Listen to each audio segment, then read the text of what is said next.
All right, are you ready for us? Sandwiches, the new tri-tip salad. Why can't we hear today? So get them while they last. Check. Can you hear me now? Yeah, I can't hear radio though. Yeah. Okay. We've gone live.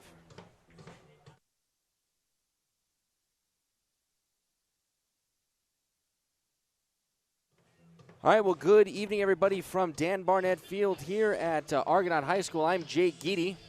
I'm JD Geedy, and we're here with our Camps Propane pregame show as Argonaut High is hosting Hughson here at Dan Barnett Field. First, a quick shout out to our sponsors, Central State Credit Union, Jackson Tire, Armstrong & Son, Thompson Center, Glass Doctor, Conifer Communications. Halftime will be sponsored today by Thompson's Auto Center. And post-game, Mark Twain Medical Center. Call of the game will be brought to us by Mellon Faze BG Lounge. Player of the game, Bistro 49. Scoring updates by Calaveras Lumber. And they're out there, sorry Cam, they're out there right now getting everybody ready to roll. The captains are out on the field. We've got Pineda, number 20, and number 53, Max Todden for the Mustangs. Number 87, that's Michael Hayes. And I believe, did you say number 20 there, JD? I believe that is number 20? Correct, Pineda for the Mustangs. Yeah. All right. So they're going to be doing the thing there. But real quick, we want to just talk about just a little bit about what's going on with the league, or the rest of the league, what's going on here. So, JD, if you want to hand me that real quick. So Hughson plays in the TVL League, the Trans Valley League. There, of course. Oh, okay, so we're going to. And you know, that's what's going on there. So we want to say this is going to be a very difficult team. The only team that they've played together with is they have played Orostimba, and Orostimba played Bret Hart. Bret Hart, of course, lost to Orostimba, I think 24-7. And looks like Hughson then lost to Orostimba by 22-21. So that's what's going on there. Argonaut coming off of a 2-game losing streak right now. This is their home opener right now. And you know what? We had a chance, Frank and I, to watch Argonaut play El Dorado in the first week of the season, the 0 week as they call it. And the Mustangs, looks like it may be a little down year as far as what we've seen and expected from the Mustangs over the last decade plus. It doesn't look like this is one of their stronger teams, but they're a young team. And, you know, the Argonaut Mustangs always come out prepared offensively and defensively. Yeah. They have a great coaching staff, so these young men will be prepared, but they're playing behind a sophomore quarterback in Bo is Davis. Davis's name Bo? Yeah, Bo Davis. And Bo Davis, actually Ricky Davis's son. Again, he's a sophomore, 5'7", only 145 pounds, but he does a great job of commanding the offense. He sells his fakes very well, and again, he can run this double wing or variation of the double wing that they have now. Now, the difference that they have this year as opposed to the last couple years is what they basically did is they took the double wing and put the quarterback in a short shotgun, basically, with one of the tight ends split out. Well, now they've gone to back under center, and which works really well with the short quarterback in Davis, as there's a lot of misdirection. The quarterback can also serve as a lead blocker, a lot more opportunities for the quarterback to run as well, being under center the way they are. So did a good job of executing, just didn't quite have the men and the talent to stick with El Dorado. A close game, we're in it till late, and then Union Mine last week kind of got away from Argonaut and really didn't know what to expect, as Union Mine has had a new coaching staff and really turned things over, but they're a lot better than people had expected. Now tonight, as Jake said, Hughson is in a very tough league, usually a strong team. We expect Hughson to be victorious tonight, but of course Argonaut will come out, they'll be prepared, and they're going to give 100%, and you never know what happens, folks. So of course they got a puncher's chance here, and we're really looking forward to see what these Mustangs do in their third game of the season. Each week we expect them to progressively get better, and so we're really looking forward to seeing what's going on tonight. But you know what, we're going to wrap up our Camps Propane pregame show here, Jake, because we've got the national anthem going on. So let's take this opportunity to get in a quick commercials. We want to pay respect here, and we'll come back here with high school football action at Argonaut High School.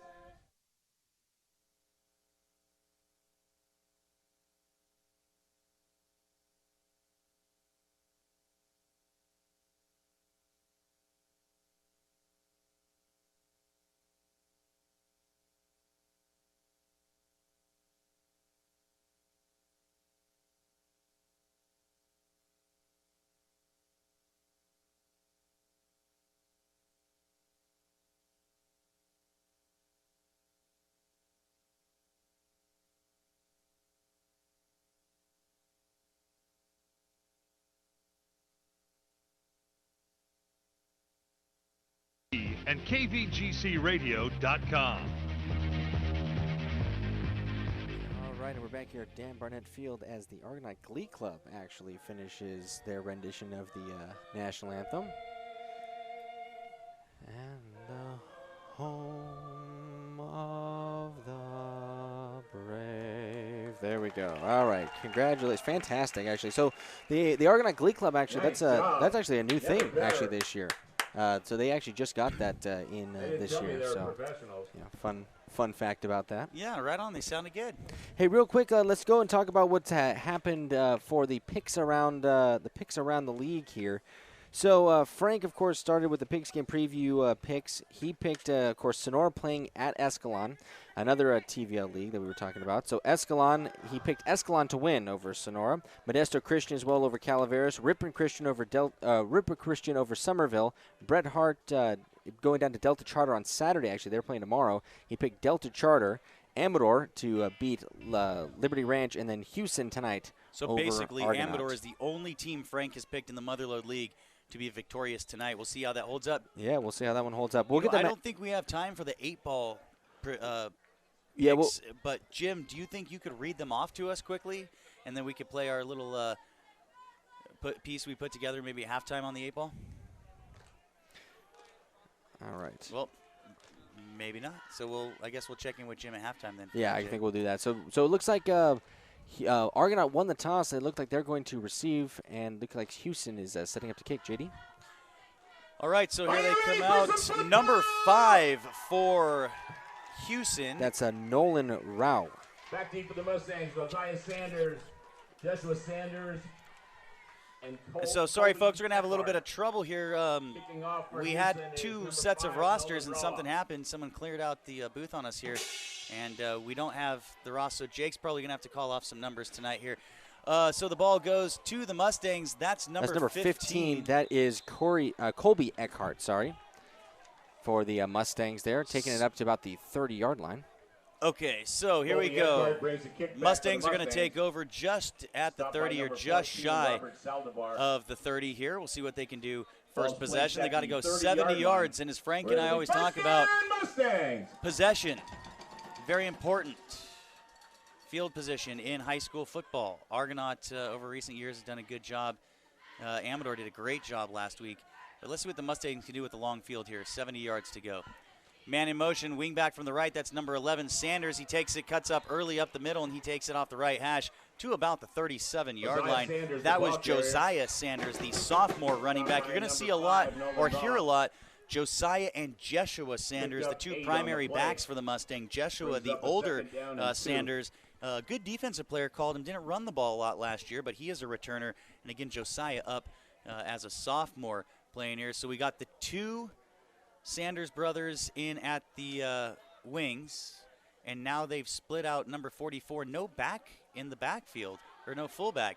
And that's going to be given on an inside counter play to Jeshua Sanders, the older brother, and he takes it up to about the 47-yard line where the Mustangs will have a first down.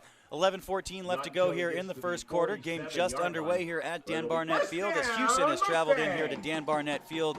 The Mustangs looking to get something going and a good offensive start. Positive yards on the first 2 possessions for the Mustang. We got number 44. That's Jason Belgub, split to the right. Younger Sanders in motion.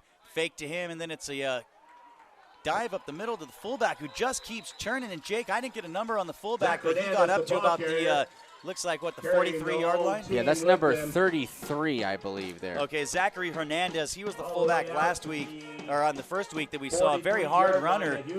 Liked what we saw from him a couple weeks ago. But it looks like Colby Eckhart has now come in to replace Jason Belug, who's most likely Eckhart will be the split. And they've got him split to the right side. You got your 2 wings and your fullback behind Davis. The younger Sanders goes in motion from the right to the left. And it's just a quick swing pass to the fullback out of the backfield. He misses 2 tackles, and he gets up to about the 35-yard line. Actually, about the 30-yard line, it looks like there. So some nice positive yards out of the passing game for the Mustangs there, getting outside the tackles on the swing pass. Mustangs have come out and executed here tonight, Jake. Yeah, no, they have a lot of good momentum coming to them right now. I think a lot of people would be surprised at the way this game has started out. Hughson came in with, again, 1-1. And we know that they beat, who was the team that they beat? Do you remember? They beat Stagg High That's School. right. Stagg's no joke. So we actually have the split to the left this time, and it's a quarterback keep, it looks like. And doesn't get much. Davis may get about 2 yards on that play. Kind of a broken play keeper. All righty. So we got about, still underway here, 9 minutes and 52 seconds here in the first quarter. And we have a Calaveras Lumber East Harbor scoring update. So Escalon gets on the board first in that Sonora game. Escalon 7, Sonora 0. Looks like North Dakota moved up to D1 to play Iowa here, Jake. All right, so we got our split to the right. That's Bellig this time. We got the two Sanders brothers, and it looks like Hernandez in the backfield. Josiah from the right, wing back position, takes the pitch, takes it up between the guard and the center, and he gets positive yards. Almost a first down, if not here. So here they come to the line. The ball at about the just shy of the 20, it looks like. And that's a pitch to Josiah Sanders, excuse me. And he takes it from the left to the right, maybe a yard or two. You know, it's been interesting just watching this double wing offense. I haven't seen it in so long. You know, it kind of is hard to call who makes the tackles because it's just such a cluster in the middle. You know what I mean? Oh, it really is. And you know what the problem is, folks? A lot of times we follow the ball. We follow the action that way. And it's hard to pick up a lot of times some of these players making blocks or even defensive players taking on blocks and setting up tackles. So we've got the older Sanders in motion. Josiah, it's an inside counter to Jeshua, and he takes, or excuse me, fake pitch to Jeshua, inside counter to Josiah, and he takes it for about 2 yards there. So we're looking at, what, Jake, here? About a 3rd down and 5, it looks like, for the Mustangs. So we'll see what we got here. You know what I always like to see, Jake, is a team that can sustain a drive. You know, you can see a team break out a big run here or there and have marginal success, but the team that can sustain the drive, especially in an offense like this, the double wing, a time possession offense, this is exactly how the Mustangs want to run this. It really is. Fullback goes out in motion, and they're going to call that an illegal motion. False start. False start against the Mustangs. Take it back 5 yards. Okay, that's good because I believe illegal motion is 10 yards. So basically what happened is the fullback went out in motion like he was going to go out to a split end position. He must have gone forward, Jake. I think he went forward. Which would make it a false start. Same play here. And he's looking. No, he's going over to Eckhart. Oh, and a beautiful play there by the defender. As Eckhart just released number 15, and it looked like it was kind of a pop pass, semi-pop, almost post there, Jake. Really well-thrown ball. No, that was a good ball. And it looked like a good defensive play, but they're going to call pass interference. Yeah, they're going to call Nolan Rao on that one for Hughson. And, you know, you're right. I think that was kind of a marginal call. I think they could have gone either way. Yeah, I think so, too. The contact must have been the backhand around the waist. I think he made contact with that just a little too early. Yeah. I think you're right.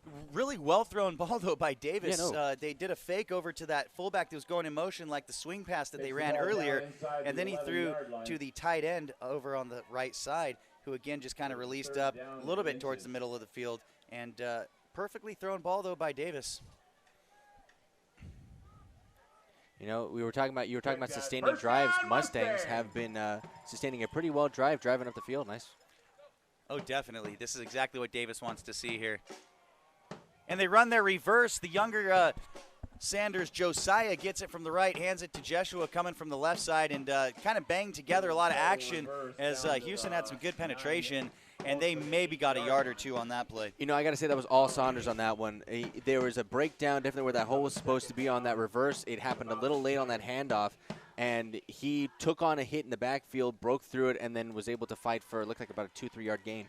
After this play, I'm going to tell you something I saw in the El Dorado game with their reverse. So we got inside dive. No, it's actually a fake dive. Davis keeps it, follows the fullback, and he gets into the end zone, folks. Touchdown right there. Bo Davis from the 8-yard line takes it in behind the big fullback, number 33, Hernandez. You're going to see it right here on our instant replay.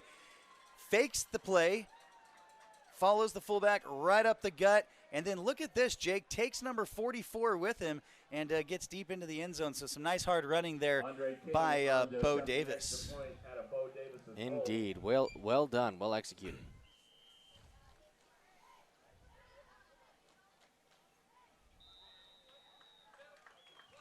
It's good. And the kick is up, and it's good. So, with 7 minutes 1 second left in the first quarter, Mustangs on the board first, 7-0. We'll be back in just a bit. Central State Credit Union is a great place to begin your search for a new vehicle, and you can share the benefits of your membership by referring family and friends. Just like you, they can save a lot of money with a great rate and a lot of time at the dealership by going in with a pre-approval. Invite your family and friends to experience the difference today. Applying for an auto loan is easy with options including in-branch or online application and pre-approval. Visit them online at centralstatecu.org or call them at 444-5300. Subject to credit approval, federally insured by NCUA. You're listening to high school football action on the voice of the Gold Country, KVGC and KVGCradio.com. And we're back here at Dan Barnett Field. Mustangs are setting up to kick. So with the extra point good, 7-0, Argonaut Mustangs. Surprise start here. Great job by Argonaut offensively.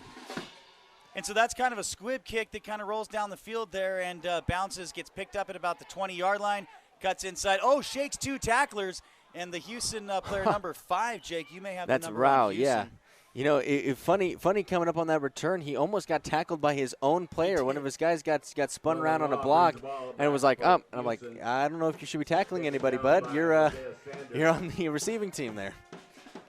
So it looks like they're going to start at about the 36-yard line. All right, so let's see how the Huskies come out and answer that. They're going to get in not bad field position here.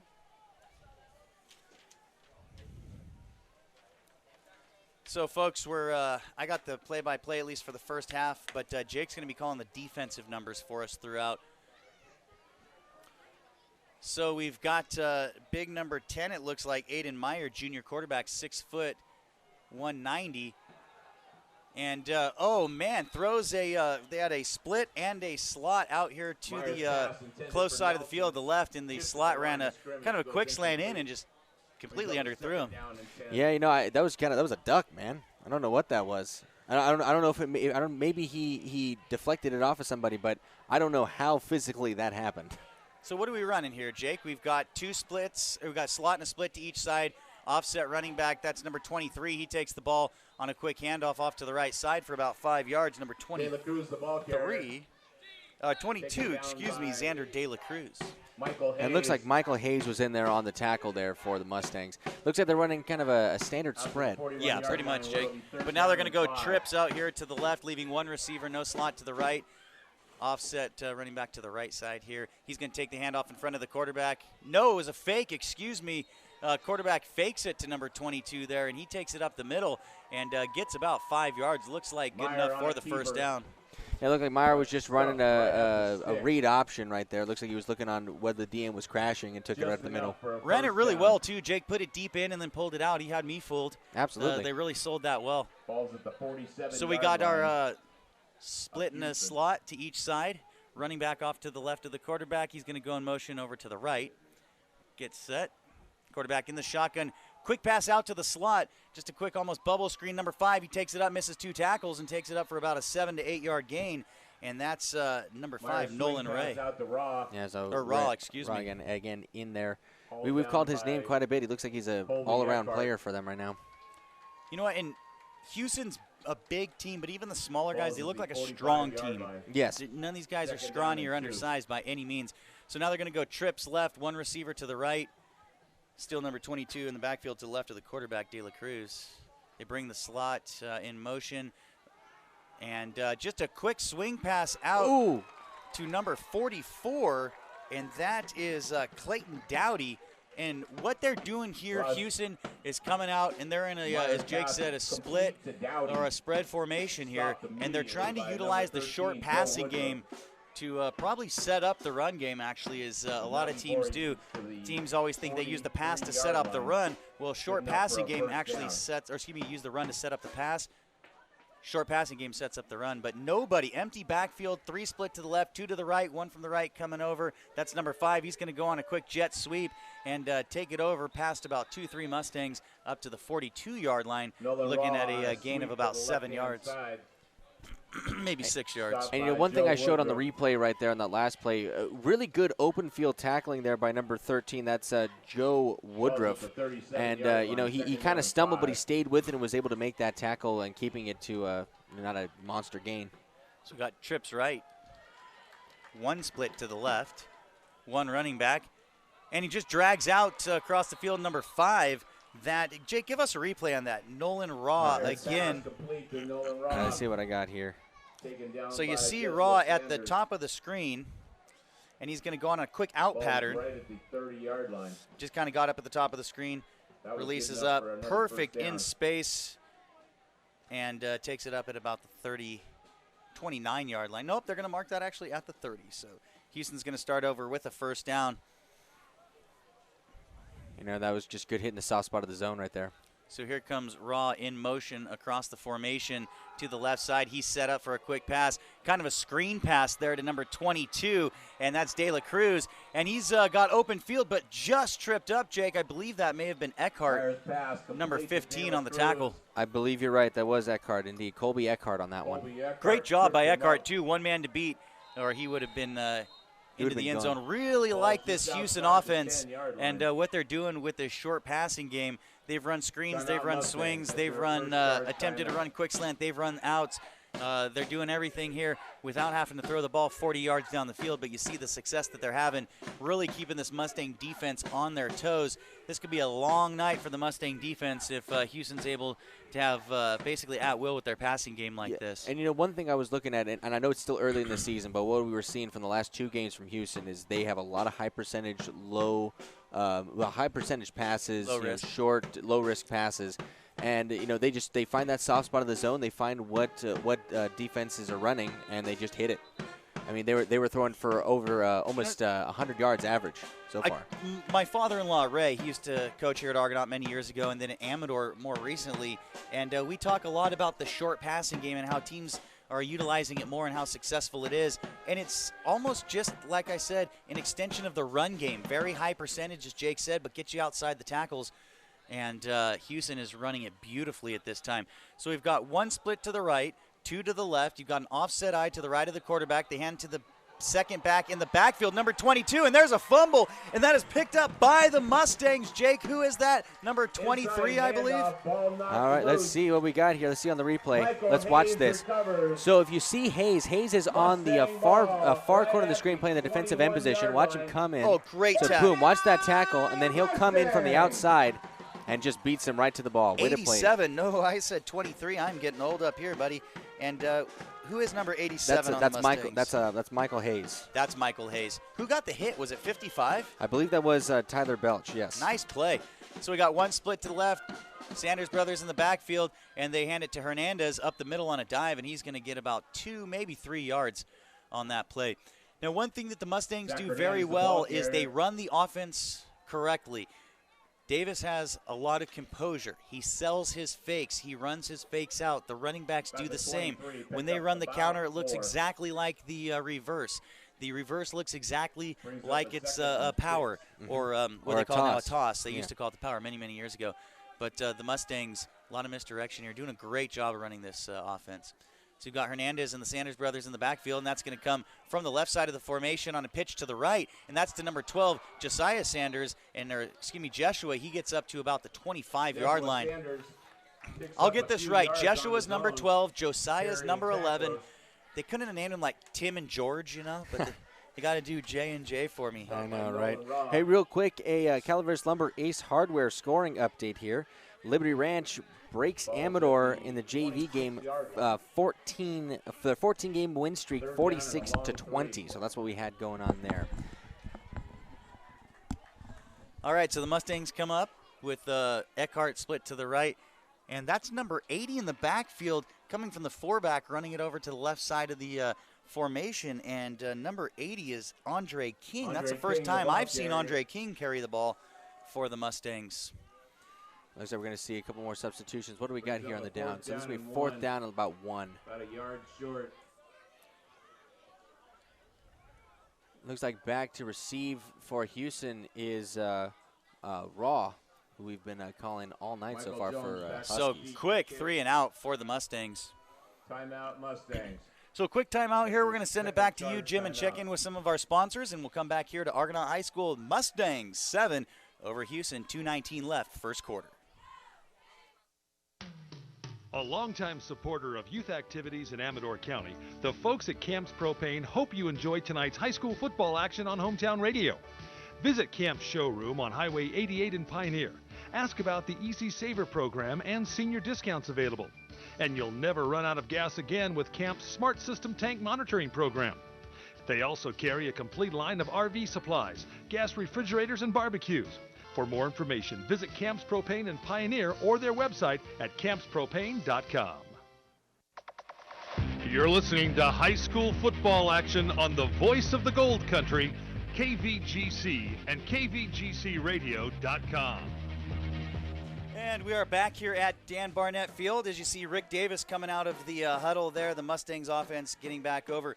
Great camo work tonight. Want to give our buddy, one of my close personal friends and friend of the community, Cam Merzlak of Merzlak Signs and RTV, coming up here and helping out.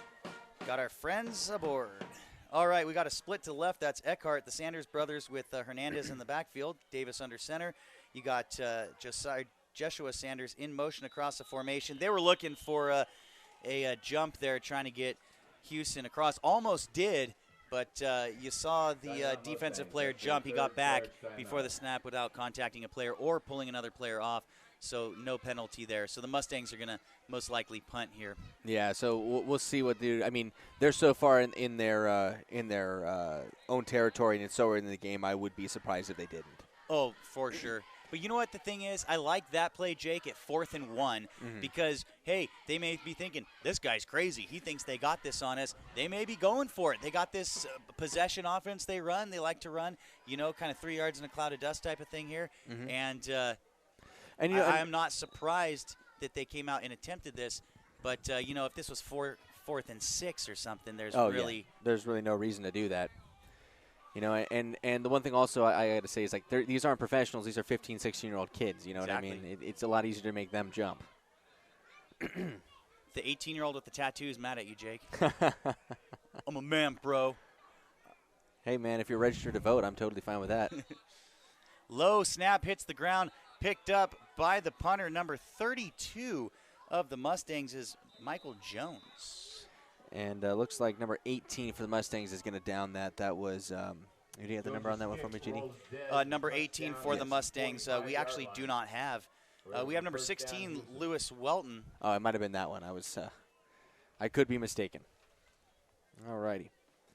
So Argonaut's numbers, they're a little easier. They got a line down. And last year, the Mustangs had camo, okay? So they had yellow jerseys with yellow, green, and white camo. You couldn't tell a 4 from a 8 from a 1. Well, I mean, it all blended together. Amador had it even worse. Well, at least with Argonaut, you can tell that it was like a number at least, where at Amador, it was the same color as the jersey. Yeah, with a pewter outline on a navy blue. Oh, boy. All right. Amador's jersey is beautiful this year. Oh, and it's great this year. Trips to the left, Twins to the right. Oh, in the backfield, Sorry, folks, that ball was picked up. I almost didn't believe it there. Number 22 for Hughson. That's their primary running back, Xander De La Cruz. And what happened there is I was trying to pick up a number on the defender, but defender for the Mustang comes in pretty much untouched and just sticks the quarterback right in the chest. And the quarterback's limping a little bit here. Number 10, Aiden Meyer, very clean hit, underthrew the ball, and almost luckily number 22 is able to come up with it, not as drawn out for Hughson. So we've got Twins to both sides, offset to the left of the quarterback. That's De La Cruz. He takes it up the middle, tries to kick it out. Too many Mustangs there, and this Mustang defense is playing hard, folks. That's going to be a loss of about 4 yards. One thing I will say, that is how you keep outside containment. So Michael Hayes, if you can see him lining up on the left side. Let's see if I can actually get this this replay to do it. But you see him lining up at the top of the screen. You see him staying home, engaging, coming around. Boom. Is that Hayes, Jake? Yeah, 87 right there. And you see great. him taking it and driving it. That is exactly how you want to play that position. And shedding the blocker. instead of getting himself blocked. Nice job. Trips to the left, one to the right. We got an option to the left. Quarterback pitches it to 22, De La Cruz, who cuts up to about the 12-yard line. Nice strong running. And that's going to quiet this Mustang crowd a little bit. 22. Yeah, Joe Woodruff right there, number 13, was finally the one who was able to bring him down after engaging his blocker. But, you know, again, we just praised outside containment right there. And then on this opposite side, that you have got to be hitting that quarterback. Somebody has got to be taking that pitch. Someone has got to be taking that quarterback. They were not ready for that play at all. Totally different than anything they've run tonight. So we've got twins to both sides, a split and a slot. Number 44, the slot from the left, in motion across the formation. Quarterback takes it off the right corner and takes it up to about, looks like the 6-yard line. And right corner, I meant off the right tackle. Positive running there. I would use number 10. I would run him a lot. He's a big boy.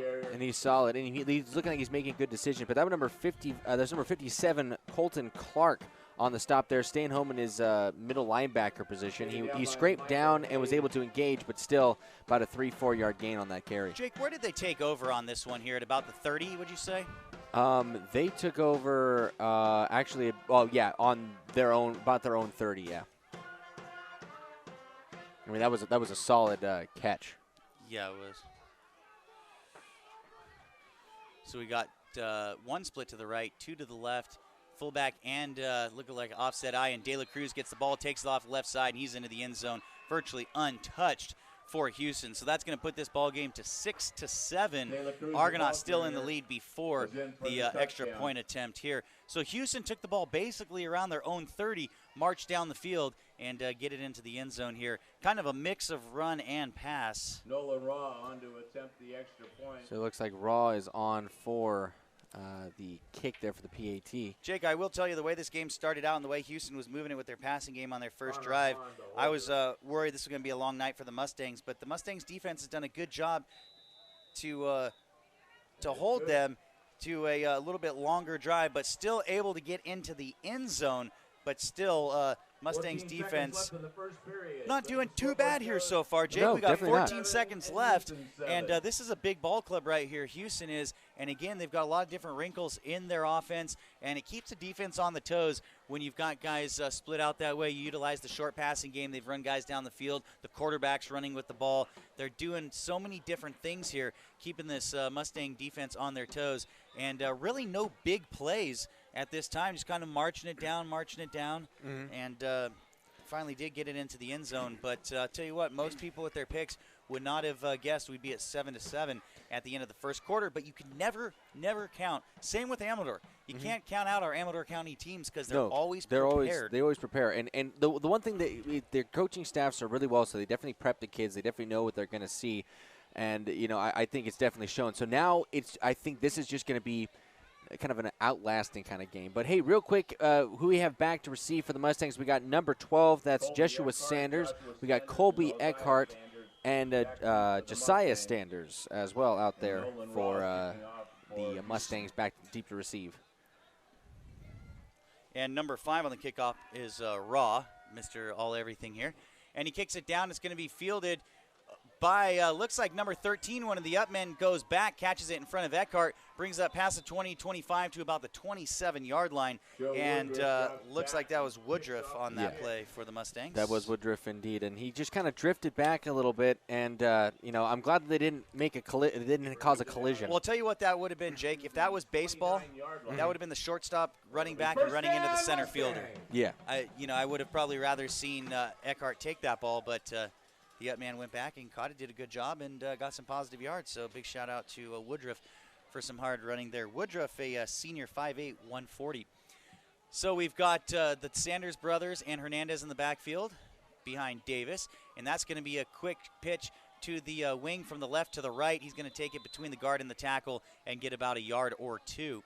Number 12 on the carry there. That which Sanders is that? That is Joshua Sanders, the older brother. Okay. Joshua's the older, Josiah's the younger, and at some point, probably about 2 minutes left in the fourth quarter, we will have that down pat. All right. So that's the end of the first period. So at the end of the first quarter, it is all knotted up here at Dan Barnett Field for this home opener for the Argonaut Mustangs, 7-7. We'll be back. We'll look at more high school football action from Dan Barnett Field in just a bit. Football fans, stay in touch with Conifer Communications high-speed internet wherever you are. Stream the game live, connect with fans during and after the game, Facebook Live the winning play, or upload those Instagram photos. Conifer Communications may be local, but offers big-time internet service with fast speed, no data limits, plus VoIP phone service. Connect with Conifer today, 866-378-8393, or stop by their office in San Andreas on Highway 49. You're listening to high school football action on the voice of the Gold Country, KVGC and KVGCradio.com. All right, and we're back here at Argonaut High School here at Dan Barnett Field. Mustangs about to start the second quarter of football here. Real quick, we got a Calaveras Lumber Ace Hardware scoring update for you. So with 8 minutes in the second quarter, looks like it is Calaveras on top of Modesto Christian, 14-0 right now. And then at the end of the first quarter, Ripon Christian on top of Somerville, 14-0. That's what's going on around the rest of the league. Eckhart split to the left, the Sanders brothers, Hernandez and Davis in the backfield, and we've got a little inside counter fake. Davis keeps it and takes it off the right side, and he's going to get up maybe about a yard or two there, positive yards. It's going to bring up a third down and about 6. So Davis on a keeper. You know, they're still trying to pound it, and again, this is like a 2-3 yard in the cloud of dust kind of offense. So you know, we're not going to see anything, too pretty. As you know, Jake, you ran this. Mm-hmm. I played quarterback in this offense, so I've seen it from different angles. This is an offense that wears the other team down. Watch what the Mustangs do in the third or fourth quarter with this if they keep having success like they are here. Inside counter play on that one there. Fake to Josiah Sanders on a pitch and hands inside to Jeshua, who takes it down for a first down to the 40-yard line. Yeah, so that was your standard, I think we call that a 45 counter on that one. It's basically, it looks like the reverse, but he doesn't pitch to the first guy. He inside hands off to the second, who comes in. In all these plays, as we said, Jake, they build off of each other. Mm-hmm. The counter looks like the reverse. The reverse looks just like the toss. And the defense is having a really hard time, especially with Davis being short. You can't see. And without him being in the shotgun this year, the handoffs are not all in front of him, so it's harder for the defense to pick up. So Davis is going to roll out to the left, and he wants to throw, and he's going to complete that ball to number 15. Wow. That's Eckhart, who just kind of did a quick he went up the field and kind of curled back in and caught that ball at about the 46-yard line. And, he was covered really tight by Clayton Dowdy from Hughson. And, that was a great pitch, put it right where his receiver could catch it, and the receiver did a nice job coming back and making that reception. So with Davis, I noticed, kind of keys on the first read, Mm-hmm. or a lot of times with this, there's only one or two real reads out there. Yes. But that'll all change with time. But he's making the throw. He's not throwing into the coverage. He's throwing where his receiver can get it. We got a jet sweep to number 32 around the right edge, or an X sweep as they would call it, and that's going to go all the way up past the 50 to the 45-yard line, and that's going to be a first down for the Mustangs. That's Jones on the carry for the Mustangs. And nice job again. And then Raw, who we've been calling all game, coming from the opposite end of the field, coming in to make that tackle. So real quick, that is going to move the chains, be a first down Mustangs. I need to change my quarter. I'm sorry, everybody who's been watching on YouTube. Let's make it easy on me tonight, Mustangs. Let's just run this one in so I can get my call of the game. Sounds good. We have a Calaveras Lumber Ace Hardware scoring update after this play. So we got Josiah Sanders comes in motion. They fake the sweep to him, hand it to the fullback up the middle. That's 33, Hernandez, and rolls all the way out to the 40-yard line, but don't know where they're going to call him down. Yeah, let's see where they get him. I think they're going to blow All the him way a little back at short. Yeah. 44? Yeah, 44 was then on that tackle. That was Clayton Dowdy again. Don't you want to say the 56 when you just look at this, Jake? Yeah, that is the consistently the thing I have the most problem with when it comes to football. Me too. It's just because their field reverses. It's Who great. we got split out here, Jake? That's not Eckhart this time. No, that's number 44. So they run the reverse to Josiah Sanders. Jeshua Sanders. He comes from the left. They pitch it to the wing that's on the right, hands it to Sanders. He goes up the middle, just off the right side of the guard, and that's going to go up to about the 40-yard line. It's going to bring up a third down and 5 for the Mustangs. Man, we're going to have to come up with some kind of nickname for the Sanders brothers. Like, I don't know, maybe. Even when I know it, then I say no, and I question myself when I say it wrong. I was going to say maybe Colonel and Private Sanders. I don't know, man. what would be like, I'd say like senior and junior, but junior is not going to be like called junior to his brother. Definitely not. His older brother. Okay, Eckhart split to the left. Davis comes up, wants to hit him. He just kind of does. Oh, hook and lateral. Hook and ladder. That's going to go down. It's pitched to Sanders to the 10, to the 5. Touchdown, Mustangs. That's going to be our call of the game. Our Mel and Faye's BG Lounge call of the game. We had Eckhart over here on the left side of the field, did a quick curl in. He gets the catch. The ball from Davis pitches it over to the older Sanders, Jesua, who just runs down the left sideline for a touchdown. Beautiful play by the Mustangs. I know somebody who is going to be incredibly happy that that play worked so beautifully. That was awesome. They heard my call for the call of the game, and they got it done. So they tack on another one. Tack on the extra point right there. Number 88, or excuse me, 80, Andre King almost kicks it to the track there on the extra point. So that's going to take it to 14-7 for the Mustangs. We're going to take a break, and we'll be back here at Dan Barnett Field.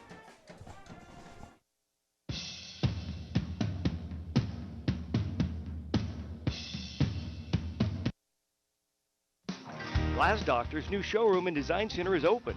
See and feel heavy glass shower enclosures, quality vinyl, luxury wood windows and doors.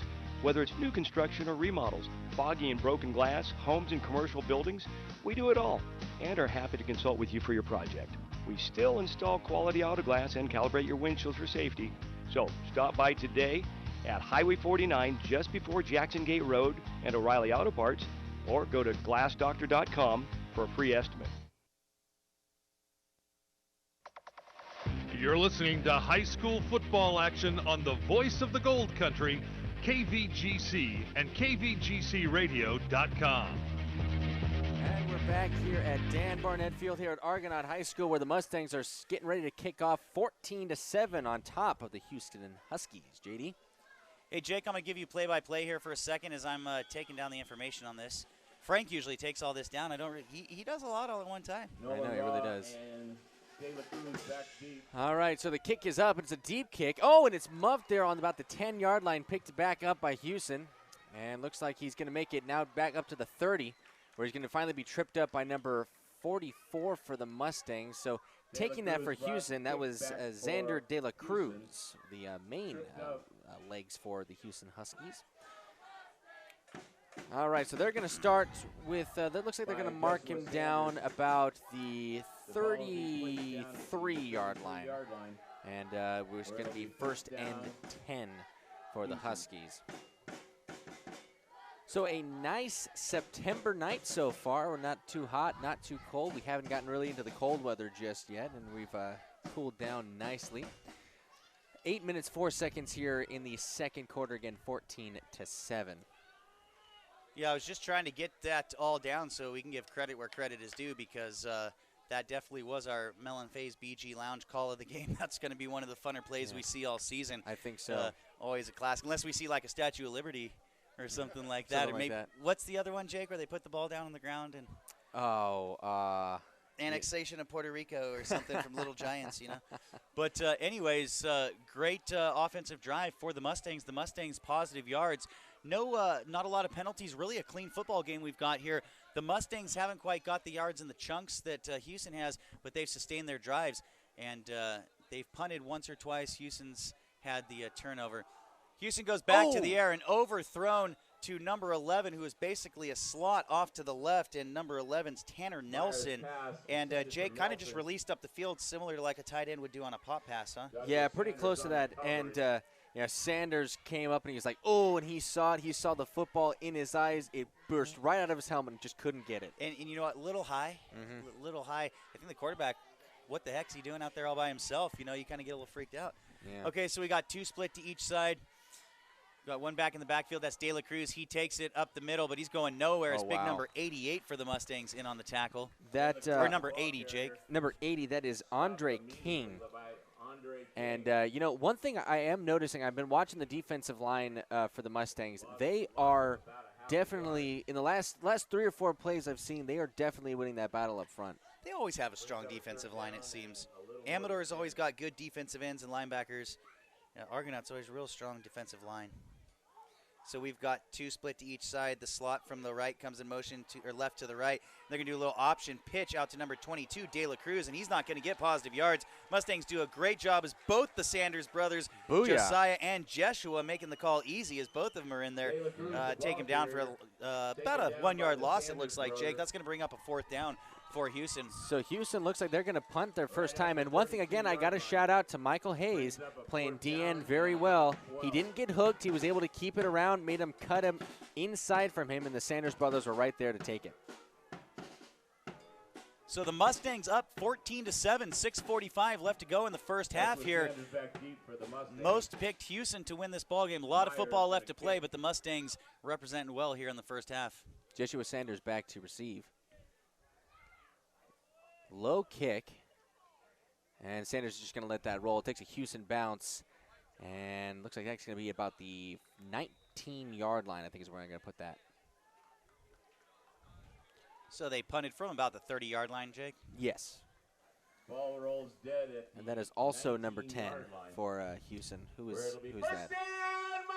Number 10 is the quarterback, yeah. Aiden Meyer, which is kind of nice when you got your quarterback there as your punter. Gives you a lot of options with a fake. It really does. They have their running back kind of as that up man in front. Yeah. Hey, real quick, that Calaveras Lumber Ace hardware scoring update I forgot to give you because the Mustangs scored. Looks like it's Calaveras 21, Modesto Christian 0. So far, Frank is going down in his predictions. Although I will tell you that he is so far correct on that Escalon-Sonora game, 14-6 in favor of Escalon. I can't wait to see when Marzano hits the field for the Mustangs.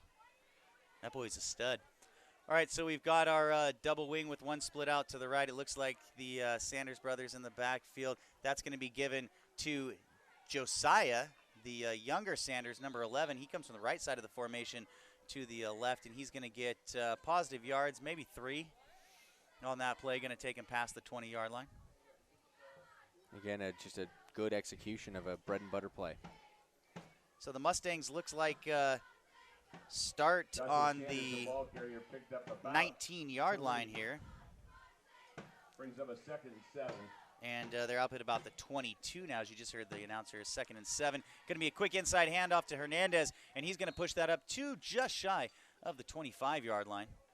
You know, and we were talking about fakes again, and they're selling their fakes really well. I saw Sanders. It really doesn't matter which Sanders. You mean Jay Sanders? Jay Sanders. Definitely selling that fake on that sweep right up the outside, and he actually drew a cornerback down to meet him. Jake, do you know if Matt King and his class and his students have anything to do with the videos we see up on the screen here tonight? Yes. This new Mustang. This is really cool. They're highlighting the players and kind of like what you would see in a college or an NFL game. So Davis takes the ball. He fakes to the fullback. He gives it to the younger Sanders. That's going to be Josiah on a jet or X-type sweep, but it's going to get them negative yardage here. Houston pushes them back to behind the 20-yard line there, Jake. Looks like a loss of about 5, maybe 6 yards. You know, and then one thing I will say is the kind of the bane of this sweep of both the both side sweeps is that there's a large gap that gets open from your pulling tackles, and you really need to make your step out when you take that sweep handoff. Beautiful snap, but that ball is kicked straight up in the air, and it's not going very far, but it takes a huge Mustang bounce, hits at about the 36, rolls down to just shy of the 50-yard line. So that's going to bring up first down for Houston as they come out, 14-7 Mustangs, 4:29 left. Let's get a quick commercial break in here and bring it back to Argonaut High School. The family of Armstrong & Son Construction and Armstrong Self-Storage are proud to sponsor Motherlode League football. Remember, when you need excavating, grading, septic system repairs, and other site work, call Armstrong & Son Construction. Or if you need a storage unit, stop by Armstrong Self-Storage for safe and secure storage, conveniently located near the intersection of Highway 49 and Ridge Road. Armstrong & Son Construction, state license number 828209. You're listening to high school football action on the voice of the Gold Country, KVGC and KVGCradio.com. Give us a replay. All right, hey, so we're going to go ahead and do a replay here real quick on what was going on for those who are listening on the radio. So here we see Raw come in motion from the right across the formation to the left, and the quarterback goes to the left, just option pitches to him, and he's going to take it outside the Mustangs defense, and he's going to get some positive yards up to about, it looks like the 35 almost there, Jay. Yeah. And, and that was, again, like we were talking about outside containing, we were talking about, really controlling that outside and how Hayes has been doing it really well all night. King has consistently been biting in on that, which has been unfortunate, which means he's been getting hooked or been playing too deep. All right, so we've got number 44 in motion in front of the quarterback, then steps back, and they pitch to him. He's going to do a halfback pass over here to number 33, wide open at the goal line. That's going to be a touchdown for Hughson, number 33, Luke Madden. And they just said to the Mustangs, you like your hook and ladder, we're going to up you a halfback pass here, option halfback pass into the end zone. Great play, totally fooled the Mustangs as number 33 was standing out there, basically had to stop and wait for that ball, catches it, and just falls into the end zone. So very well executed play there for Hughson. Going to take a little wind out of the Mustangs' sails with 4:12 left to go here in the first half. Hey, man, we got a ball game. Yeah, we do, Jakey. It's like Raw on to attempt the point after. Good snap. Places down, the kick is up. And it's good. So with 4 minutes and 12 seconds here left in the first half of this home opener for the Argonaut Mustangs, it is 14-14. We're going to go ahead and take a real quick break. Be back with a look more high school football action in just a moment. Jackson Tire, located on Highway 49 in Jackson and Highway 88 in Pine Grove, is the place to go for your vehicle. Whether you need new tires or any auto service, Jackson Tire is a dealer you need to know. Visit them at jacksontire.net. That's Jackson Tire. You're listening to high school football action on the voice of the Gold Country, KVGC and KVGCradio.com. All right, hey, we're back here at Dan Barnett Field here as the Hughson Huskies just came in. Oh, is that A.J. Johnson Images. Aaron Johnson up on the board right there as a sponsor here. Big shout out to Aaron. Just saw, speaking of Dan Barnett Field, saw Kevin Barnett of the Buy and Sell Press came up in here, our good buddy, so I want to give him a shout out here tonight. And look at this camera work, folks. Amazing. Doing a beautiful job tonight. My good friend Cam Merzlak Signs, RTV, Amador County gentleman right here, filming for KVGC, doing a beautiful job. So big shout out to Cam. Thank you, of course, of Merzlak Signs, as I always say, support the businesses that support our community. And one of those definitely Merzlak Signs. 4:12 left to go here in the first half. 5 Raw about to kick off. And he boots it down to one of the Sanders. Is that Jake? That's number 12, the older. That's Jeshua. He fumbles it, picks it back up, splits between about 2 or 3 Hughson. Are Hughson the Huskies, Jake? Houston Huskies here. Wolf Dogs, I can see on the logo up there, so I figured Huskies. And he takes it up to about, looks like just short of the 30-yard line. Now, is that the technical term? Wolf Dogs. Wolf. Wolf dog? Yeah, I think like yes. WOOF? Yeah, you said wolf dog, right? Woof, woof, woof. Yeah, I was like, that's the technical term, right? No, the technical term is bad boy. Ah, I see. Very good. Shut up, Fido. Yeah, that's a technical term. So who do we have out here? We've got Eckhart split to the left. Davis rolls to the right. Nice pass to number 85. Looks like there for the Mustangs, Garrett Elmore just a little bit high on a pop pass there. Yeah, and that was just a little quick pop pass, and you see it was on first sound. Davis just hops back, looking right there over the center, and just overthrew him, was just a bit too high. So we talk about teams that use the short passing game to set up the run, and the Mustangs are pretty much use it to keep the other team from keying on the run, but keeping Hughson on their toes just a little bit. Done a good job with this short passing game tonight. Inside handoff, I believe, to number 33 on that play, which would be Hernandez for the Mustangs, the fullback. Hernandez, the ball carrier. And Hernandez is swallowed up there by number 3, Connor Hahn for the from the Houston Huskies. So he's up to about the, where's he at, Jake, 28-yard line? About the 20, yeah, I'd say about the 28-yard line. Third down and about 9. So this is a deep situation. So the Mustangs can't afford to let this one go out. They need to do something.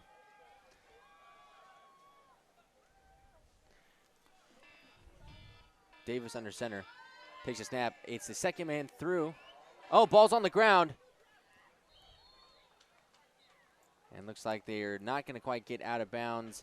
That was, I believe, number 11 for the Mustangs. Which would be Josiah Sanders. Did we get 2 additional medics to come down to We just got a message from Jim from the studio, Jake, I was picking up. So was that a toss out to the edge, or did you pick that play? Yeah, that was, so basically that was a counter is what that was.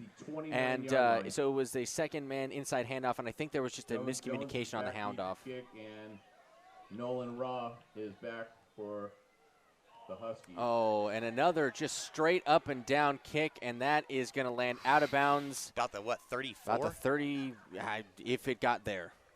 Man, at this point, you almost go for it on 4th down if you can only net 10 yards or so on a punt there. Yeah. We saw him put off a really nice one a couple punts ago, but that one there, really nothing doing, Jake. Well, what you can see what he's doing is he's not – so when you're coming up for the punt, when you're coming up for a punt, it's not something that you just drop, that you take from a high point and you drop it down. You want to basically bring it right down onto the arch of your foot, because that's the strongest part where you're going to boot it, and that's how you're going to get all of that force to make an arc.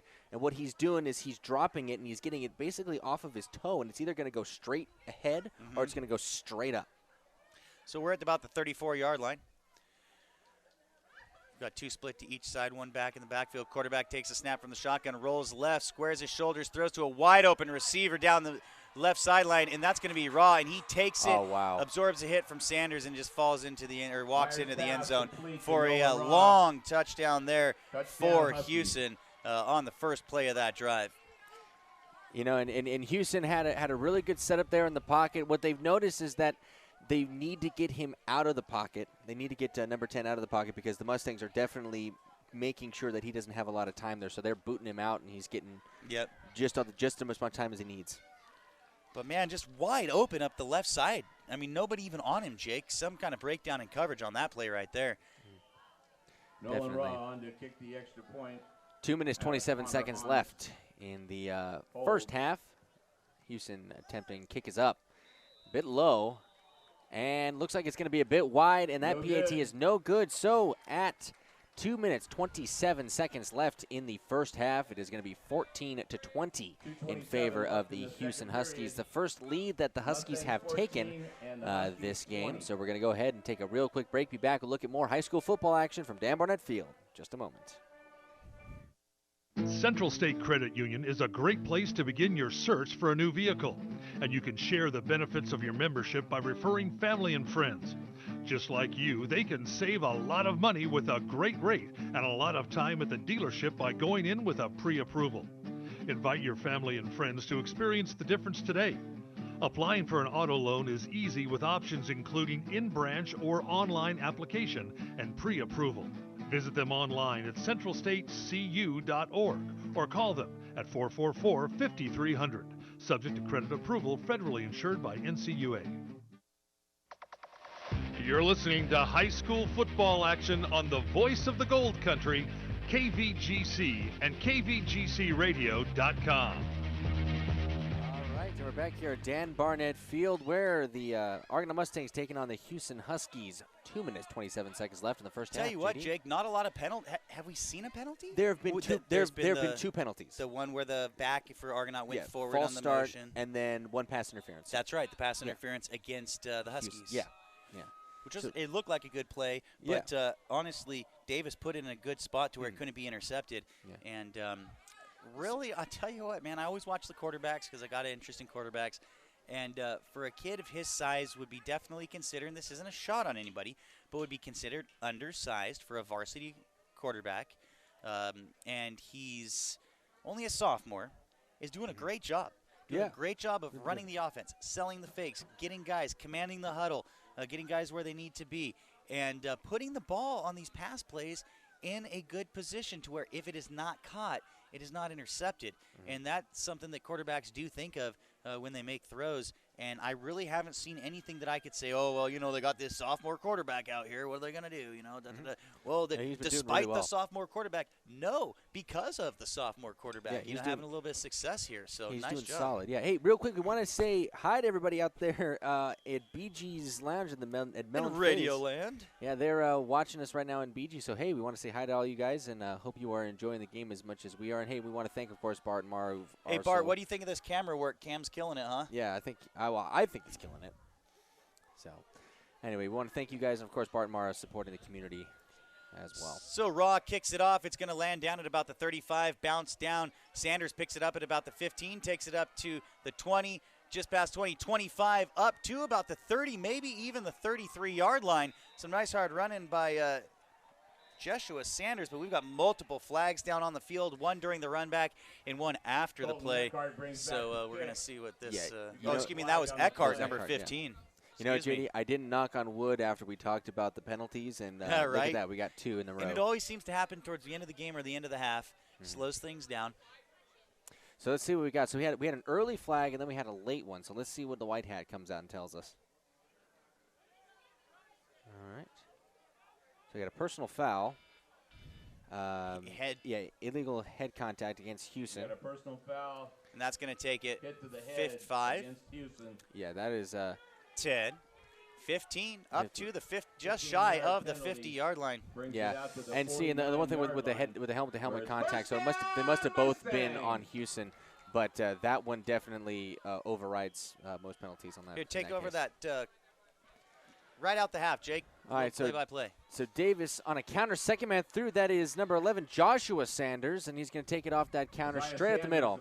And he's going to get to about just shy of the 40-yard line. 8 yards there, Jake. Nice run. A solid on that one, and they're going to be right back up on the line. Davis calling him quick. And the snap. Handoff on a sweep again to Sanders. He's going to reverse field. And that's the same play, Jake, they lost the yards on the last drive. And Sanders, at that point, he needs to just get up the field and get some positive yards. Yeah. It looks like, I'm looking over there. It looks like we have medical coming in. I wonder what's going on. We did hear, of course, Randy Bittner, the announcer, call somebody in. But let's see what's happening. Anyway, Davis back under center. Dive straight ahead. Oh, it's a trap. Nice trap there for the Mustangs. And number 33 is going to get a first down and then some. Bolin carrying, stiff-arming. Hernandez, way to go on that carry there. I like me some Hernandez, Jake. And that was a nice trap. So let's see if we can find this. If they don't play it, no, we didn't quite get that. That's okay. 1:22 and counting left to go here in the first half. Mustangs, nice quick drive here, trying to get some points on the board before the end. They do a nice handoff over to Joshua Sanders, but he's going to lose 5 yards. Back to the 40. Yeah, and again, the same thing. So it looks like Hughson has seen that sweep, and they're like, you're not going to get us on this again. So, again, a sweep to the opposite side. All right, so Davis again under center. 2-minute offense definitely well underway. We got some whistles blowing here, Jakey. It looks like Hughson is going to call a timeout. So it looks like Hughson wants to get a bit of a breath. Hey, you can't keep him into the second half, so why not call him now? 56 seconds left in the first half. Here at Dan Barnett Field. We're going to go ahead and you know what? Let's keep it here just because we're close to the half. We're going to be doing a lot of breaks here in a minute.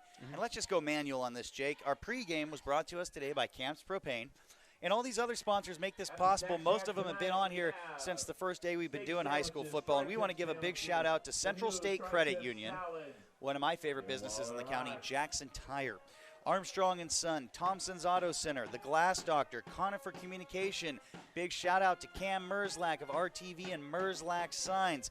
Our halftime sponsor tonight will be Thompson's Auto Center. We'll be doing that here shortly.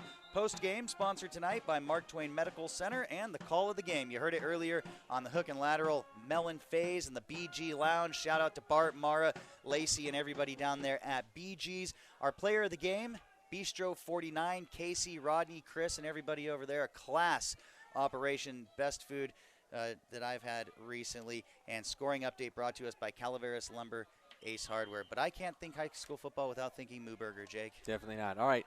Looks like quick pop pass. Davis looking over it, and ooh. That was intended for Eckhart, Jake. Yeah, that was intended for Eckhart. And again, You know, with something like that, as long as it's within, I think as long as it's within 5 yards, you can still make contact, and that was unfortunately still around there. But he was wrapped up with them all the way through there. I think that play could have gone, that call could have gone either way on that case. So that is gonna stop that real quick. So we have about 52 seconds left there. Mustangs still under center. Bo Davis looks like he's going to sweep out, looking for a pass. He's going nice deep. Throw, kid. Oh, beautiful pass on the money to number 15. He's going to try to get out of bounds. He finally gets out of bounds. Dragging number 2 from Hughson along. That is Alfonso Ferris, and again, Colby Eckhart. Wonderful catch. Bo Davis, wonderful ball. Look at that. Jake, I'll tell you what, that was a better throw than catch because that was right in his hands. But Bo Davis dropped that just over the defender, right into the hands without slowing down, perfectly in stride. That was a beautiful throw. Not the strongest arm yet, the young quarterback, but he's got some touch, man, and he's going to be an accurate thrower throughout this league. Oh, beautiful pop pass from Davis, and that is going to be a touchdown for the Mustangs, number 88. Bo Davis's pass. I'm sorry, not number 88. That is Garrett Elmer, 85. Touchdown Mustangs.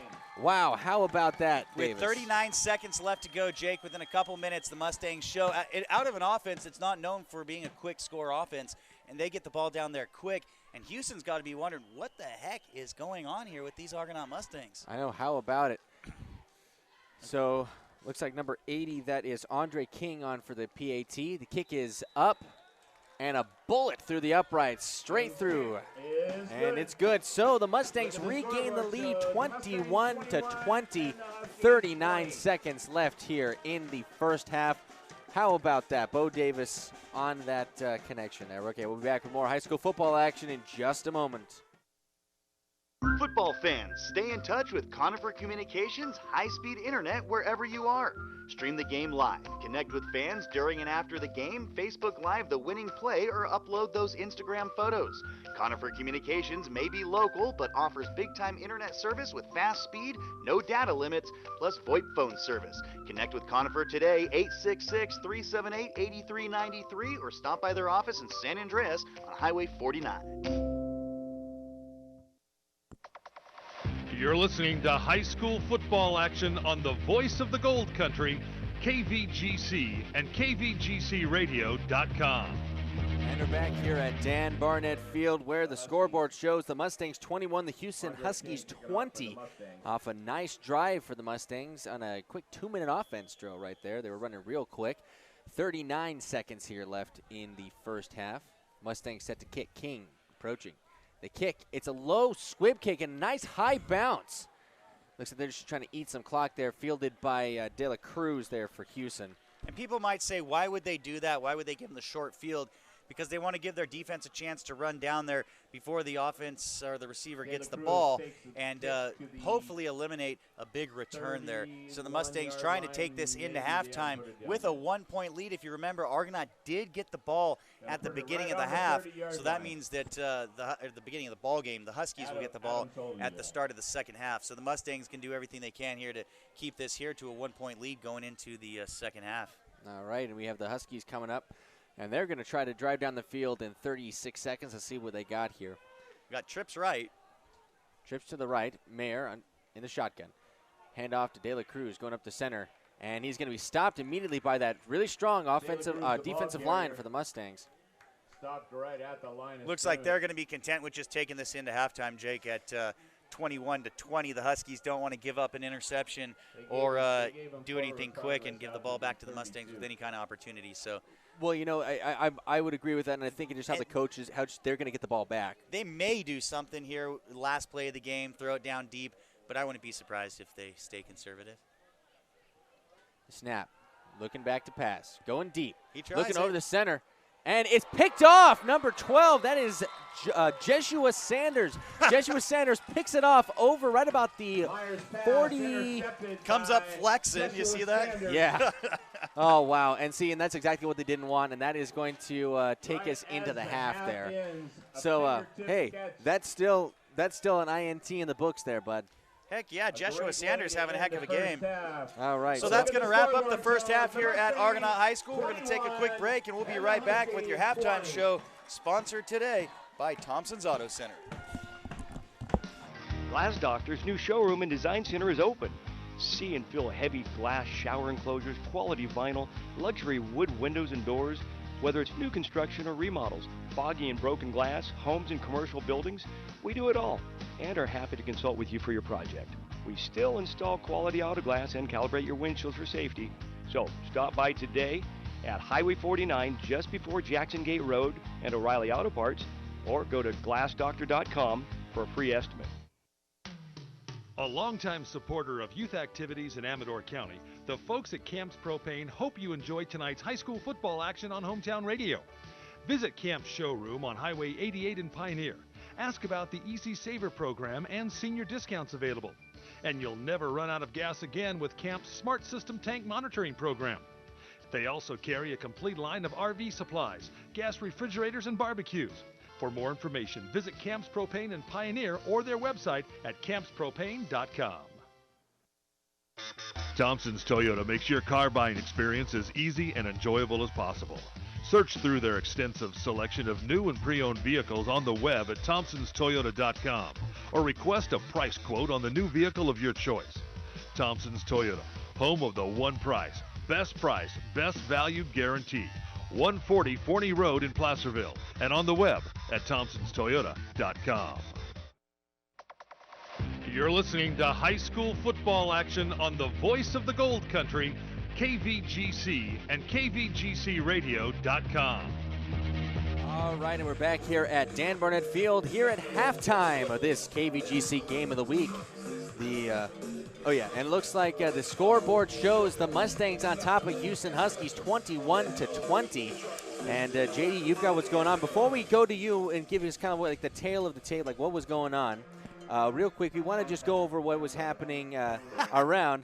So around the league, we've got at halftime Calaveras on top of Modesto Christian. They have kept the Crusaders scoreless, 28-0. Ripon Christian on top of Somerville, 23-7. And looks like that's what's going on around the league, at least what I have. So, JD, why don't you go ahead and tell us what's been going on here. Real quick, for those of you watching, we got Cam down at the field, kind of getting a little bit of a look at what goes on down at the field at this time during halftime. But, we're going to recap really quick, and I don't do as good of a job as Frank does at taking notes. Again, I dropped my pen, and I only had one outside of the box, rolled all the way down into the bleachers. So I'm doing this on an iPhone. I'm not a millennial. I'm not as tech savvy as many people out there listening. So it takes me a long time. So I was getting a little backed up. And as you guys heard, Jake kind of came in and helped me with the play-by-plays. I'm trying to type all this in. So let's run this down, and hopefully we get it as well as Frank does. At least as close to as right as possible. Exactly. So the game starts off. Argonaut first possession, started around the 30. Had a nice drive, had a swing pass in there to Hernandez, who came from the fullback position. The Sanders brothers doing the bulk of the running on that drive. And Bo Davis followed Hernandez into the end zone from 8 yards out. Mustangs went on the board on that first possession. Then Hughson starts at about the 36-yard line, takes it all the way down to about the Mustang 15, where they end up fumbling. And, Jake, was that Hayes that was in on that? Yes. To recover, and I don't want to give credit where not due, but it may have been Tyler Belchie that made the hit. Yes, I think it was 55. It was 55. That forced that fumble. Great play by the Mustangs, but then the Argonaut Mustangs get the ball, and they go quick 3-and-out punt to Hughson, who takes over at about the 30, and mix of run and pass, but they end up punting away. Mustangs start at the 27. So then, that was a touchdown, Houston, as a mix started at 30, mix of run and pass score. Mustangs start at the 27. Then the second quarter starts, continued possession of the Mustangs, and they score a touchdown on a hook and ladder from Davis to Eckhart. Eckhart goes out on kind of a quick curl in, catches the ball, pitches over to Sanders, who runs up the sideline and scores from about the 40-yard line. So a nice long play. And we made that. We're not going to hear it right now. We'll hear it at the end of the game. But we made that the BG Lounge Melon Phase call of the game. A hook and ladder touchdown, 40 yards or so from the Argonaut offense. Then Hughson gets the ball back, and they end up punting from about the 30. So the Mustangs start at the 19, but they got nothing going, and they end up punting the ball away. So the Mustangs are up at this time 14-7. Hughson takes the ball from the 35, halfback pass from the option. So the quarterback pitches to number 44, Dowdy, in an option type play. He throws to Madsen for the touchdown. Again, that was about a 35-yard gain, and that took it to 14-14. And then, starting near the 25, Argonaut gets the ball. They end up punting. Hughson gets the ball back. The 34, the quarterback boots to the left, throws down the sideline to wide open. Was that Raw we have, Jake? We've yes, pronounced number 5. Number 5, and he takes it in, 35-yard pass. Again, the quarterback booted to the left and just threw it to a wide open receiver up the left sideline who goes into the end zone. Then the Mustangs kickoff taken back, but there was a personal foul which took the ball up to the 50-yard line. The Mustangs march down, and with a beautiful streak up the sideline to Eckhart, puts him in position where streak a throw. A lot of people, if you're not familiar, basically just streaks straight up the sideline. And again, it was a beautiful pass by Bo Davis. Put it right over the defender beautifully into the hands of Eckhart. You couldn't have made a better throw than that one Davis made. And then they convert, finish the drive off. Bo Davis with a quick pop pass. The tight end just releases straight up the seam. Quick throw, and that's a timing play, and the quarterback has to get that timing and make that throw at the right time, and he sure as heck did, and that was a touchdown from inside the 10, and that took the game to 21-20. I forgot to tell you, on the third touchdown, the Huskies did not convert their extra point, so that took it to 21-20, and then Hughson gets the ball back. They've got barely any time left to go, about less than a minute. They run a quick run, timeout, and then they throw an interception. Interception by Jeshua Sanders. So that's how it wrapped up the first half, 21-20, the Mustangs in the lead. And I got to tell you, Jake, Jeshua Sanders, the older brother, great first half offense and defense, but Bo Davis couldn't have played a whole lot better. He had a really good first half. And this Mustang team, offense and defensively, really a surprise, because I don't want to sound negative here, but I thought this game would get out of hand at some point, and I really thought Hughson was going to take it to the Mustangs tonight. Mustangs did okay, but didn't look too strong against El Dorado. And then, a few bright spots, but, didn't know what to think going through. And then Union Mine, people thought, that should be an easy one, and Union Mine ends up beating the Mustangs. So not that we were low on the Mustangs, but we just didn't quite know what they would have against a team like Hughson, who we expected to come out a little stronger. But Hughson now has been showing that they can do a lot in the pass game, kind of like on some trickery here with, but still the Mustangs had to use the hook and ladder. So honestly, I think Hughson will have some decent success with their pass game in the second half. Really haven't done a whole lot running. The Mustangs just need to stay consistent. Rick Davis calling a great game. Just stick to what they're doing. And if all things go as planned, this double wing will wear down a defense. So with the Mustangs sticking to that and being in this ball game, actually in the lead at this time, some positives. Yeah, definitely. For the second half. I think it definitely is. It bodes really well for them. Real quick, before we take a spot, we're just going to go ahead and go down what's going on in the rest of the league here for the Calaveras Lumber Ace Harbor scoring update. So at halftime, it is Calaveras on top of Modesto Christian, 28-0. And then over at Escalon, it's Escalon over Sonora, 28-6. And then it looks like Ripon Christian on top of Somerville, 23-7. All right, so we're going to go ahead and take a real quick break. Hey, on the camera there is, of course, Ione Fire Chief Ken Mackey, who he and his wife, Debbie Mackey, who actually is the chief of Jackson. Hey, there you go. Hey, Kenny. There we go. They donate their time, of course, and make sure that the staff everyone stays healthy and all that, so we want to thank them as well. But anyway, we're going to go ahead and take a real quick break and be back in just a moment. The family of Armstrong & Son Construction and Armstrong Self-Storage are proud to sponsor Motherlode League football. Remember, when you need excavating, grading, septic system repairs, and other site work, call Armstrong & Son Construction. Or if you need a storage unit, stop by Armstrong Self-Storage for safe and secure storage. conveniently located near the intersection of Highway 49 and Ridge Road. Armstrong & Son Construction, state license number 828209. Why do people come from all over to buy a vehicle from Thompson's Buick GMC in Placerville? To experience the best in customer service, great deals, and excellent selection. Thompson's makes car buying fun, easy, and convenient. Why, you can even order online and have your vehicle delivered. Thompson's Buick GMC, 55 Placerville Drive in Placerville, and on the web at thompsonsbuickgmc.com. You're listening to high school football action on the voice of the Gold Country, KVGC and kvgcradio.com.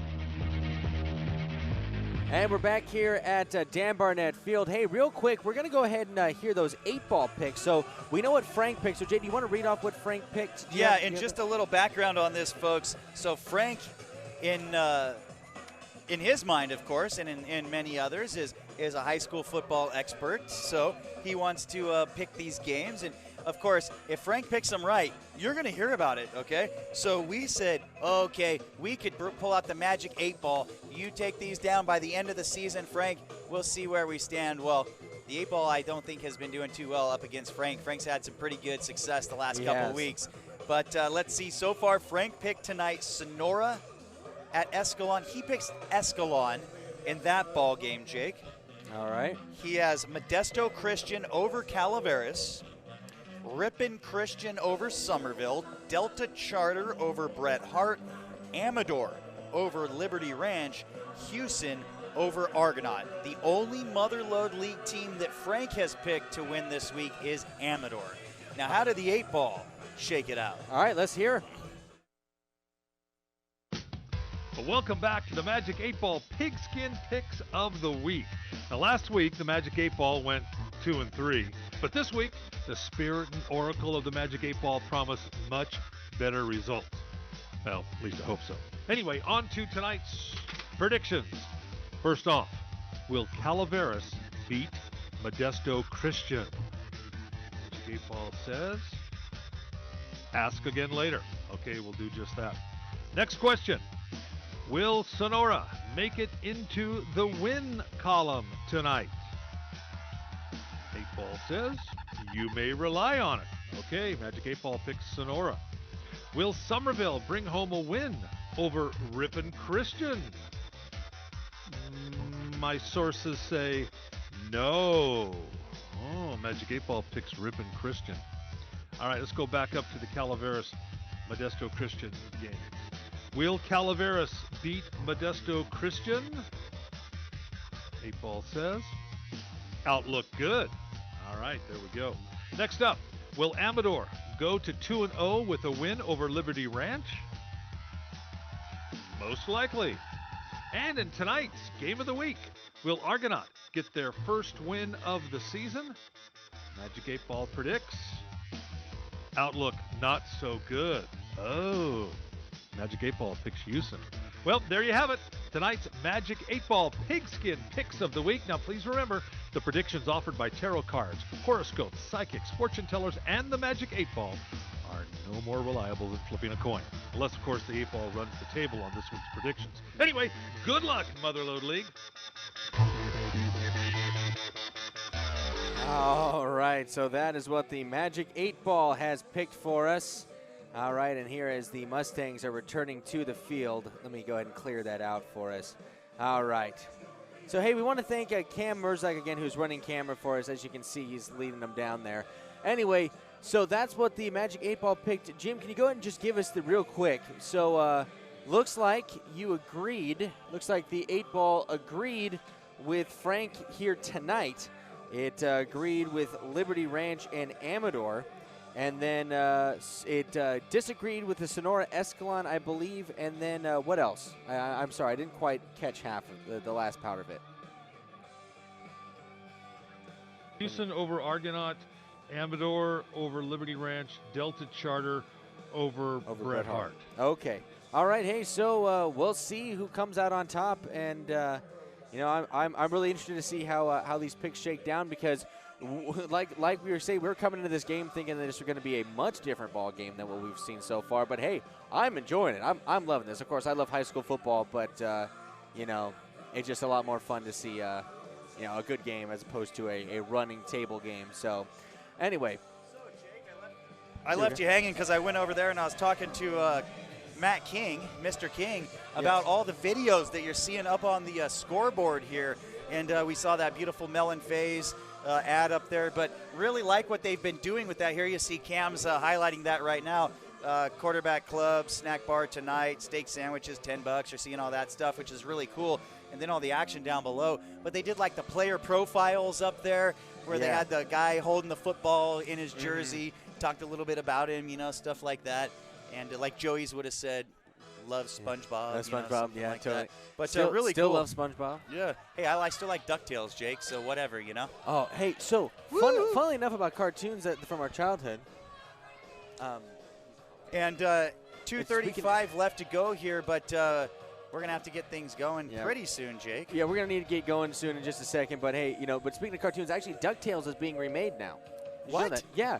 David Tennant, who, for those of you who don't know, he played, was one of the most famous Doctor Who's, and brilliant actor. He's actually playing Scrooge McDuck now. Really? He's actually in his natural Scottish accent, actually playing Scrooge McDuck, and they're doing DuckTales on, I think, Disney XD is the channel. So now. I could get on an episode with Douglas and do the whole everything old is new again. I loved how one of the first shows we had him on was talking about comic books. And so I was a kid, I played sports and everything, and I guess I was fairly popular. You know, we all got along.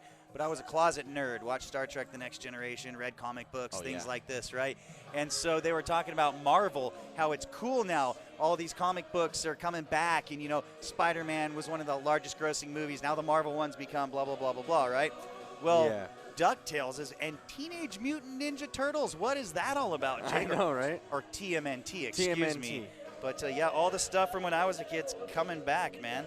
You know, it kind of makes you think, you know, the whole, you know, nothing new under the sun kind of thing. But I like to think it's. Hey, we've gone back to the past and brought out that magic 8-ball for our predictions. Of course. You know. Yeah. All right. Hey, real quick, we've got about 1 minute before game time, so we're gonna go ahead and sign off here. Really quick, Jake. Okay, I'm gonna ask you this. This isn't anything official, but this is just to kind of keep track of things. Who's your player of the first half for the Argonaut Mustangs? You know, I would have to go with either the Sanders brothers. Bo Davis, although, is making a great run at it. But one thing I will say is the entire defensive line for the Mustangs is playing lights out. And I will say that on the outside containment edge, Hayes is definitely playing very, very well. And really quick, I'll say this, folks. Everyone wants to compare Argonaut to Amador. One thing both teams have showed us is that they do a good job on the edge. Neither teams that we've seen, the team Amador played last week or the team Argonauts playing this week, have any real success on the edge. And a lot of that people always want to give the defensive ends credit for that, which they've been doing a good job staying home, but they've been getting such a good interior push. It's been pushing things out and kind of breaking things up. So, yeah, the Mustangs, surprising, very strong defense tonight. Our Amador County teams got some good defense. Yeah, all right, so we're going to go ahead and take a real quick break. You've been listening to the Thompson's Auto Center halftime show. We'll be back with more high school football action in just a minute. Did you know that every new vehicle at Thompson's Chrysler Dodge Jeep Ram is priced below the manufacturer's suggested retail price? It's true. That's one way their 10-point value guarantee gives you peace of mind and added value. That's Thompson's Chrysler Dodge Jeep Ram at 126 Forney Road in Placerville. Visit them on the web at placervillejeep.com or call 888-874-5976. Jackson Tire, located on Highway 49 in Jackson and Highway 88 in Pine Grove, is the place to go for your vehicle. Whether you need new tires or any auto service, Jackson Tire is a dealer you need to know. Visit them at jacksontire.net. That's Jackson Tire. You're listening to high school football action on the voice of the Gold Country, KVGC and KVGCradio.com. This game Looks like a kick already in progress. Oh, no. Oh, no. And De La Cruz looks like he's going to actually run out of bounds. Oh, they got lucky on that one. So let's play the replay real quick. You know what? King kicks it down, as we see here, to De La Cruz. He actually fumbled it, picks it back up. And Mustangs had good coverage, but just kind of gets outside. And looks like he steps out right there, Jake, about the 40, huh? Yeah. They said he stepped out at about the 43. It looks 44. We're going to start there. All right, so that's where we're going to start. All right. Go ahead. All righty, so we will get this party started. All right. Speaking of getting this party started, Mel and Faze in the BG Lounge. Hey, got us on right now. Fifth quarter is going to be fun tonight. Oh, yeah. So we got a sweep all around the edge. This is Raw coming, and great containment by the Mustangs, but great backside pursuit by number 87, Jake. Let's see if we can. That's Hayes again. So again, just playing really well. So here we see. You see Raw come from the far side, huh, Jake, from a split end position, basically across the formation for a sweep. And look at Hayes engage and keep it outside. Okay, he did the one thing though that we will say though is even though he made the play, he did get a little bit hooked. He did play a little too shallow. But he was smart not to horse collar. See how he reached out and stopped? Yeah. We got trips to the left. Quarterback takes it immediately. A quick throw to the inside receiver who just releases up the field and overthrows him. That's Raw. And, you know, he just overthrew him on that so one. Aiden Meyer basically in the shotgun takes the snap, one step back, quick throw. We said trips, which is 3 receivers out to the left. The inside man just kind of released up the field, almost similar to the pop pass we talked about they've been doing with the tight end, the Mustangs. Yes. So we got the same formation, trips left, one split to the right, offset running back to the left of the quarterback. Quarterback takes a snap, rolls left. He's got multiple receivers, throws off his back foot, throws it just up in the air, lame duck. He wanted to go deep down the sideline. Raw from the slot, the second man in, ran an out. The outside man streaked up the sideline, and Meyer basically with some good pursuit by the Mustangs. Yeah, just threw off his back foot. 1, 2, 3, 4. 4 green shirts there, and he just crumpled. He just crumpled. Kind of cowered under pressure a little bit there. Step up into that throw and get it down the field, but well, he stepped up earlier in the game to take that hit and got a pretty good shot. So the Mustangs do well here, 3 and out. Joshua Sanders back. Am I correct, Jake? Yes, 3 and out. Joshua Sanders coming up. Low snap. Kick is up. Almost blocked. And looks like it's going to get stopped there by the Houston Huskies. That's number 3, which is Connor Hahn. Connor Hahn. Sorry. Argo going to start at the 30-yard line here. Let's see what they can build off that great momentum they had at the end of the first half. The Argonaut Mustangs pretty much wrapped up the first half with, what, Jake, about 20 seconds, 30 seconds left with a nice short touchdown pass from Davis to, I believe it was it Eckhart on the touchdown? It was Elmore. Or excuse me, Elmore. All right, so Davis under center in their double wing. Inside handoff to Hernandez, who takes it up the gut for possibly a yard or two. The ball carrier. Yeah, so that was just a straight dive play that they had there. A little bit of slower developing on that one. So the younger Sanders, Josiah, comes off the field. Looks like Andre King coming into the backfield. You're going to have King and the older Sanders, Jeshua. You've got Eckhart split out to the left, and looks like Hernandez as the fullback. And it looks like in motion comes King from the wing back on the right. He takes it over off the left side of the guard, and he's going to get a few yards there, about 3 yards or so. You know, that was just a nice, he hit the hole well, came right through. One thing, though, that I will say, if I only had one critique on that, is when he hit the hole, he came in a little, standing up a little tall. Mm-hmm. You need to come in there a little lower to the ground. You know, you hear a term, folks, people say get behind your pads. And what they mean by that is when a running back is too straight up and down, his chest is running at you, you want to get behind your pads and take a little bit lower path there. So here we go, split to the right. No motion, and that's going to be a sweep handoff to Jeshua Sanders. He takes it from the left off the right, cuts up the gut. He's down to the 50, the 40, and he's going to be taken down at about the 33-yard line. Let's watch that again real quick. Great running by Sanders. Here you see him come over, gets a little bit deep here, takes it from the left around the right edge. Great job by his brother there. Josiah on the block sets that free, and he comes up and just one man to beat there, number 2, who gets him down. He may have taken that to the house. Great block, though, by his brother Josiah Sanders out there on the edge. Sanders brothers showing up tonight, definitely. And, you know, one thing that was also really good was he ran it exactly how you're supposed to do. So with that sweep, you need to get a bit of a belly because you're unprotected there for a couple of yards. So once he got out there, he was lights out. So we got an inside faked dive to a pitch to Josiah, who takes it from the right to the left, and he's going to get pushed out at about the 20. We haven't seen that play from the Mustangs, folks. They basically faked their inside counter play and then just pitched it over kind of on an option over to the left, and well run by Josiah Sanders.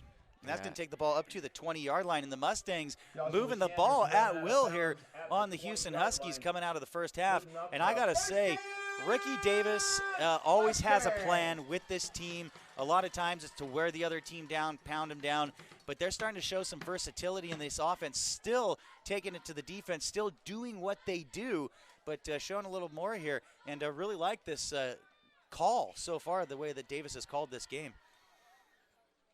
So it's going to be straight up the gut to Hernandez, fake, and it's going to be handed to King on that sweep from the left to the right, the same way that same play Jeshua ran, and he's going to get up about 9 yards, just shy of the first down, to about the 11, 12-yard line. So here we see it again. So here he's coming, just a fake at the middle, and that's exactly what you want to do. You get that belly and see how 76 was there wide open.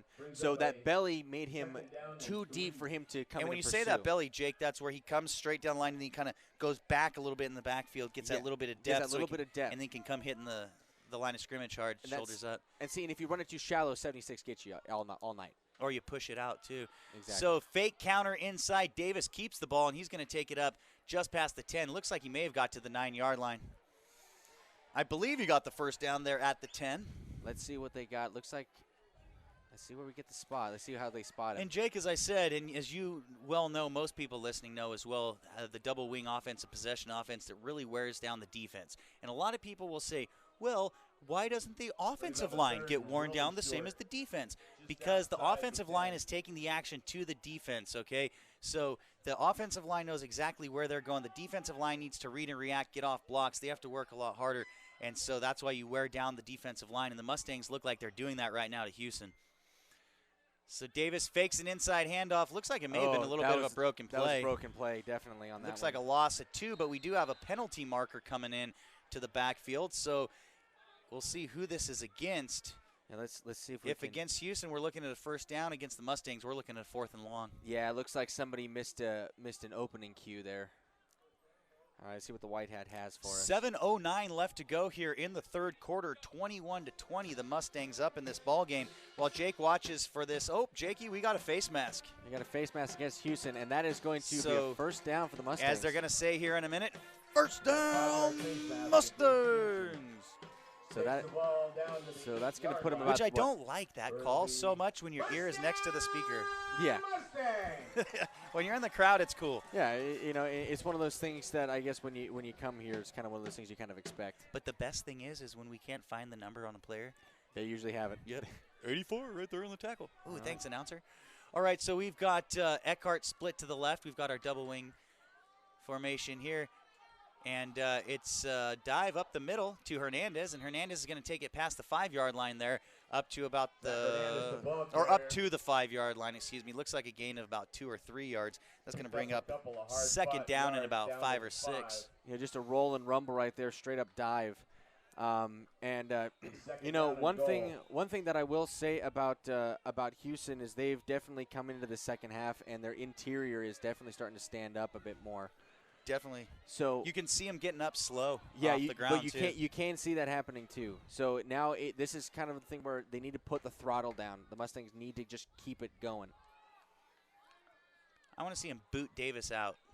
So we got a pitch to Jeshua Sanders from the left side. He takes it in off the right tackle, and that's going to be a touchdown for the Mustangs. 5-yard run by Jeshua Sanders. That's going to take this score to 27-20. before the PAT. So if we watch how this play develops, you see Sanders get that pitch, and then you see how on a normal play like this is what you call a tunnel. So what happens normally is that tight end usually kicks down, kicks around, okay, but what he's doing, instead of following the wall, as they call it, to swing the gate, he is now pushing out with the help of the running back to make a tunnel to get it out so he can get no outside contain can get in. The kick is up for the PAT, and it is good. It's good. So with 6 minutes and 6 seconds left in the third quarter, we have the Mustangs on top. Looks like the score is 28 to 20 in favor of the Argonaut Mustangs. We're going to go ahead and take a real quick break. Be back with more high school football action in just a moment. Central State Credit Union is a great place to begin your search for a new vehicle, and you can share the benefits of your membership by referring family and friends. Just like you, they can save a lot of money with a great rate and a lot of time at the dealership by going in with a pre-approval. Invite your family and friends to experience the difference today. Applying for an auto loan is easy with options including in-branch or online application and pre-approval. Visit them online at centralstatecu.org or call them at 444-5300. Subject to credit approval, federally insured by NCUA. You're listening to high school football action on the voice of the Gold Country, KVGC and KVGCradio.com. All right, we're back here at Dan Barnett Field. The kick is low. It's a squib kick. Looks like Raw is going to field it at about the 20. That's exactly what you don't want to happen on that play, Jake. Got back to him pretty quick, and he came up with a full head of steam, fields it, and takes it up to about the 38-yard line. You know, and he fielded that ball just like you would a ground ball. Just really nice. Was able to keep it with his momentum to come forward. So I mean, if you were on the baseball diamond, obviously you would use that momentum to carry you to first base. But he carried it right into his run. Was able to keep it in stride. So let's see what Hughson has coming up to answer this 28-20 ball game. I'll be honest, Jake. As the first half was winding down, I thought, you know what? Some of these pass plays, I think Argonaut's going to have a hard time. I could see Hughson kind of taking this and possibly stopping the Mustangs, and exactly the opposite's happened here. Hughson went 3 and out. Argonaut Mustangs, nice long sustained drive. So Argonaut's definitely got the momentum at this time. So we got twins to both sides here, Jakey. Meyer in the gun, looking on a little bubble screen. And he's going nowhere. He's lit up by number 87 of the Mustangs and number 53, Max Totten. There's no surprise.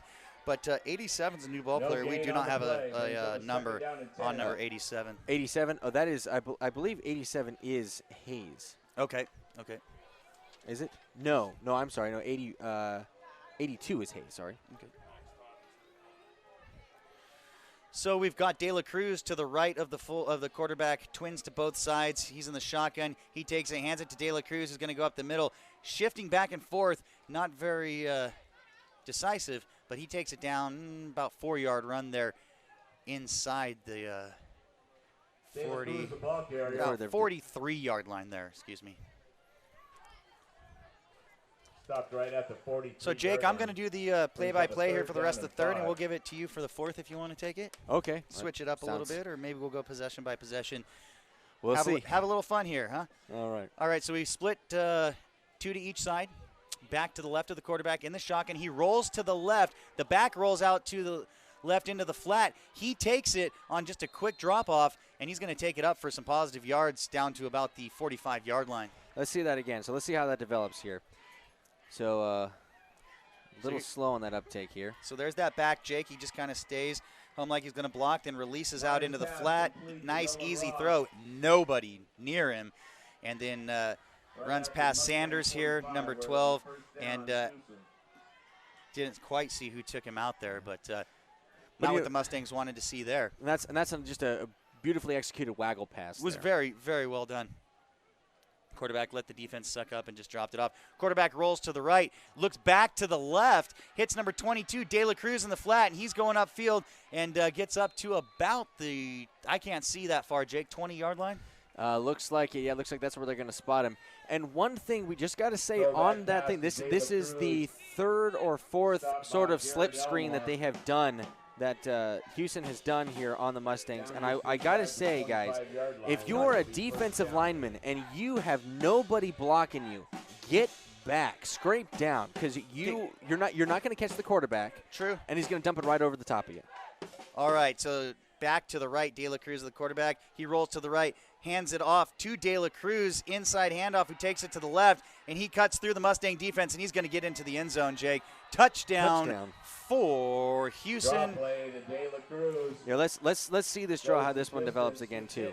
So we didn't see it, but it did set up kind of like a draw with the inside handoff. And he just takes it up, and the Mustangs have no answer. De La Cruz starts to stumble there and then gets into the end zone.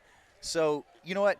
Frank and I do this sometimes. Frank gets in Frank's head what Frank would do here. Sometimes I try to get into the other coach's head, put myself in issue. What is he thinking? Not what am I thinking. What is he thinking? And I think Hughson realized this Mustangs offense, this is a time of possession offense. And if we don't get on this board quick, things may get out of hand here. I think they wanted to get on the board as quick as possible and get as many possessions as they can going through the rest of this game, because that looks like it was set up to score quick. It definitely was, All right, so with 3 minutes and 53 seconds left here in the third quarter, the score shows Mustangs 28, Hughson Huskies 27. We're going to take a real quick break. Be right back. More high school football action in just a moment. Football fans, stay in touch with Conifer Communications high-speed internet wherever you are. Stream the game live, connect with fans during and after the game, Facebook Live the winning play, or upload those Instagram photos. Conifer Communications may be local, but offers big-time internet service with fast speed, no data limits, plus VoIP phone service. Connect with Conifer today, 866-378-8393, or stop by their office in San Andreas on Highway 49. You're listening to high school football action on the voice of the Gold Country, KVGC and KVGCradio.com. All right, we're back here at Dan Barnett Field here where the scoreboard shows Mustangs 28, the Hughson Huskies 27. 3 minutes, 53 seconds left here in the third quarter. We have a Calaveras Lumber East Hardware scoring update. We'll get after this kick. Kick is up, and it's going to be fielded by, I believe that is Eckhart. Going to take it off to the right. Going to get it back to the 20. Nice ceiling. Going to try to get up to the 30, just past the 30-yard line. They're going to get it just shy of the 35. I think they're going to spot that about the 33-yard line.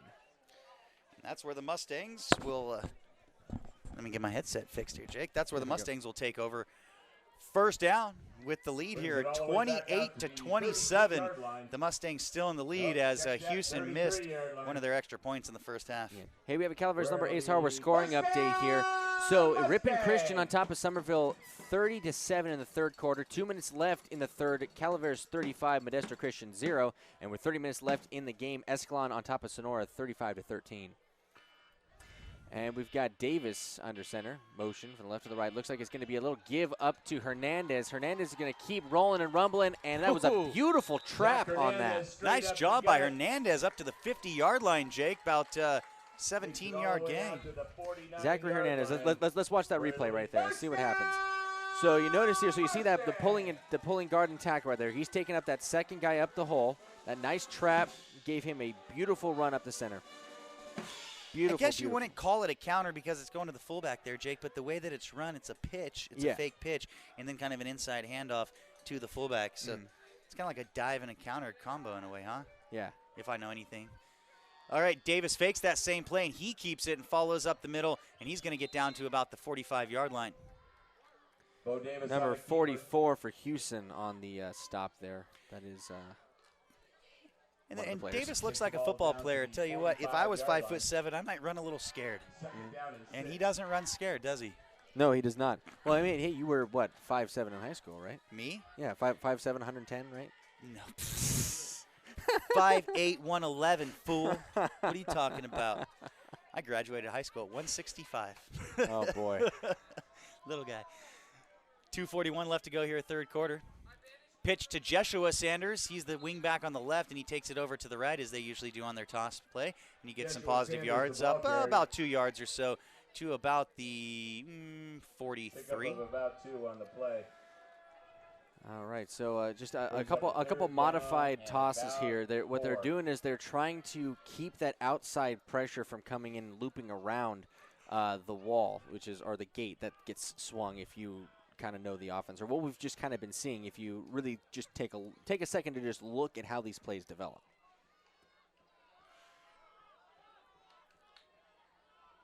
So we've got Eckhart split to the left. We've got the Sanders brothers and Hernandez in the backfield. Jeshua in motion. He's going to get the pitch, take it from the right off to the left, and he's going to get up to about the 40-yard line, just shy of the first down. And excuse me, that was yeah, King in there. Excuse me. Hey, you know, one thing I will say, so this is going to be 4th and probably half a yard, I'd say, coming into this. I'm going for it. I would go for it too at this point in the ball game. I mean, this could be a this could be a make or break. Well, and possession. here's why, Jake, because it's so short. The reason I would do it personally, I'm a little more aggressive, maybe a little Bill Belichick-y here, but they haven't shown they can punt it much past 10 yards. So why are you going to punt? All right, here we go. Split to the left. And no. Hughson sniffed that out. Nothing going. Hernandez is taken back for about a 5-yard loss, and it looks like you, me, and Davis made the wrong call there, Jake.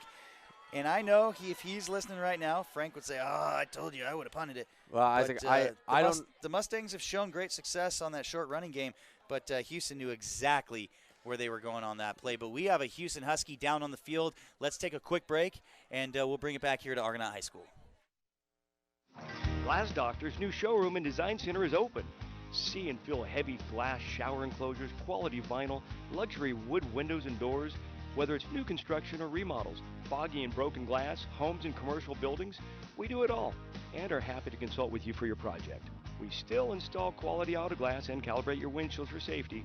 So stop by today at Highway 49 just before Jackson Gate Road and O'Reilly Auto Parts, or go to glassdoctor.com for a free estimate. You're listening to high school football action on the voice of the Gold Country, KVGC and KVGCradio.com. And back here at Argonaut High School, big shout out. You just heard from the Glass Doctor. They've been on board for a long time here with high school football, real involved in the community. Big shout out to them. All right, here we go. 1st down and 10, 1:03 left to go in the 3rd quarter. 2 split to each side. It's going to be a handoff to De La Cruz up the middle. And the Mustangs got that. Gang tackling at its finest. 4 Mustangs in on the tackle. We got Hayes. We got 67 Bodden in there. We got number 55, Tyler Belchy. You know, and got that's half the team. Yeah, you know, and that's one thing. If you noticed, they came in, and again, a good example of team tackling. They put their butts together, kept driving through. He was trying to force through the center, and then of course Belchy came in over the top. Right on. So we're gonna have trips now to the left. Raw goes out there, look for him. You got De La Cruz split to the left of the quarterback, so essentially you got 4 receivers out here to the left side, 1 to the right. And, De La Cruz misses his block, and Aiden Meyer goes back almost like he's setting up a screen pass, Jake, and just gets extremely deep there, and then sees number 44 dragging across the field, and that's Clayton Dowdy, and just kind of throws up a duck to Dowdy. And to be quite honest, Dowdy just drops it, as you can see right here. Up in the air. No, thank you. There we go. I love that replay. Yeah, me too. Hey, real quick, Calaveras Lumber Race Hardware scoring update. End of the game, final score. Escalon 35, Sonora 13. At half, Amador 14, Liberty Ranch 0. 4th quarter, Calaveras 42, Modesto Christian 0. Beautiful setup screen to De La Cruz. He takes it just inside the 40, up to the 45, 50, 55, 45, and then down to the 40. And it looks like he may be in between the 40 and the 35. Yeah, so ball placed on the 65-yard line there, JD. Exactly. That's what I said. I said 50 to the 55 and had to correct myself. It's so easy to do that when it gets to the other side of the field. You know what? And if I was the Houston Huskies coach, I would run nothing but that slip screen all the rest of the night, because the Mustangs have showed that they have no answer for it, and they are unwilling to stay disciplined. Yeah, exactly. I was thinking the same thing. That's the end of the 3rd quarter. All right, wow, so that's going to quick third quarter here. 12 minutes left in this ball game. Scoreboard shows Mustangs 28, Huskies 27. Huskies are well within striking distance. We'll see what's going to happen. We'll be back. More high school football action in just a moment. The family of Armstrong & Son Construction and Armstrong Self-Storage are proud to sponsor Motherlode League football. Remember, when you need excavating, grading, septic system repairs, and other site work, call Armstrong & Son Construction. Or if you need a storage unit, stop by Armstrong Self-Storage for safe and secure storage. Conveniently located near the intersection of Highway 49 and Ridge Road. Armstrong & Son Construction, state license number 828209. You're listening to high school football action on the voice of the Gold Country, KVGC and KVGCradio.com. All right, and we're back here at Argonaut High School where we're about to kick off the fourth quarter here. Scoreboard shows Argonaut Mustangs 28, Hughson Huskies 27. Hughson well within striking distance, ball on about the 35-yard line. Similar area to where the Mustangs turned it over on that fourth down.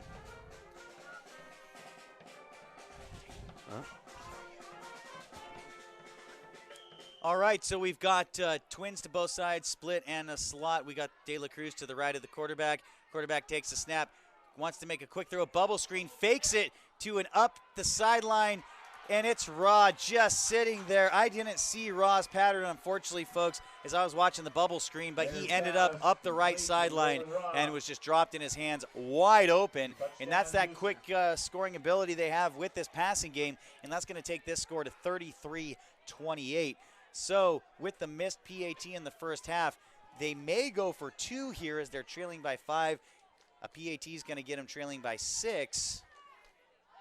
Or excuse me, a PAT is going to get them into a 4-point ball game here. Yeah, and you know, and that was your typical hitch and go. He came back, did a quick turnaround, and just ran up the sideline, and the corner bit hard. So 5-point lead now. If they get this PAT, it's going to be a 6-point lead. If they go for 2, it'll be a 7-point lead. And it looks like they are going to go for 2 here. Might as well. As Meyer stays out there on the field. So let's see what they got. We've got 2 backs in the backfield, an I and then a offset. Fake to the second man in the backfield. He wants to keep it himself, and he doesn't get there. The Mustangs stop him, and that is a huge stop for the Argonaut Mustangs to keep this to a 5-point ball game. That means if the Argonaut Mustangs score a touchdown here, they do not have to convert a PAT to be in the lead. If they get PAT, they're up by 2. If they go for 2, they could possibly even go up by 3 with a touchdown. So the Mustangs definitely got something to work with here. 11:52, but they're trailing by 5 as they look forward to taking this kick. Let's take a quick break, and we'll be back here at Argonaut High School. Jackson Tire, located on Highway 49 in Jackson and Highway 88 in Pine Grove, is the place to go for your vehicle. Whether you need new tires or any auto service, Jackson Tire is a dealer you need to know. Visit them at jacksontire.net. That's Jackson Tire. You're listening to high school football action on the voice of the Gold Country, KVGC and KVGCradio.com. All right, and we're back here at Dan Barnett Field where the Hughson Huskies are about to kick off after being stopped on their failed 2-point conversion. Scoreboard shows Mustangs 28, Huskies 33.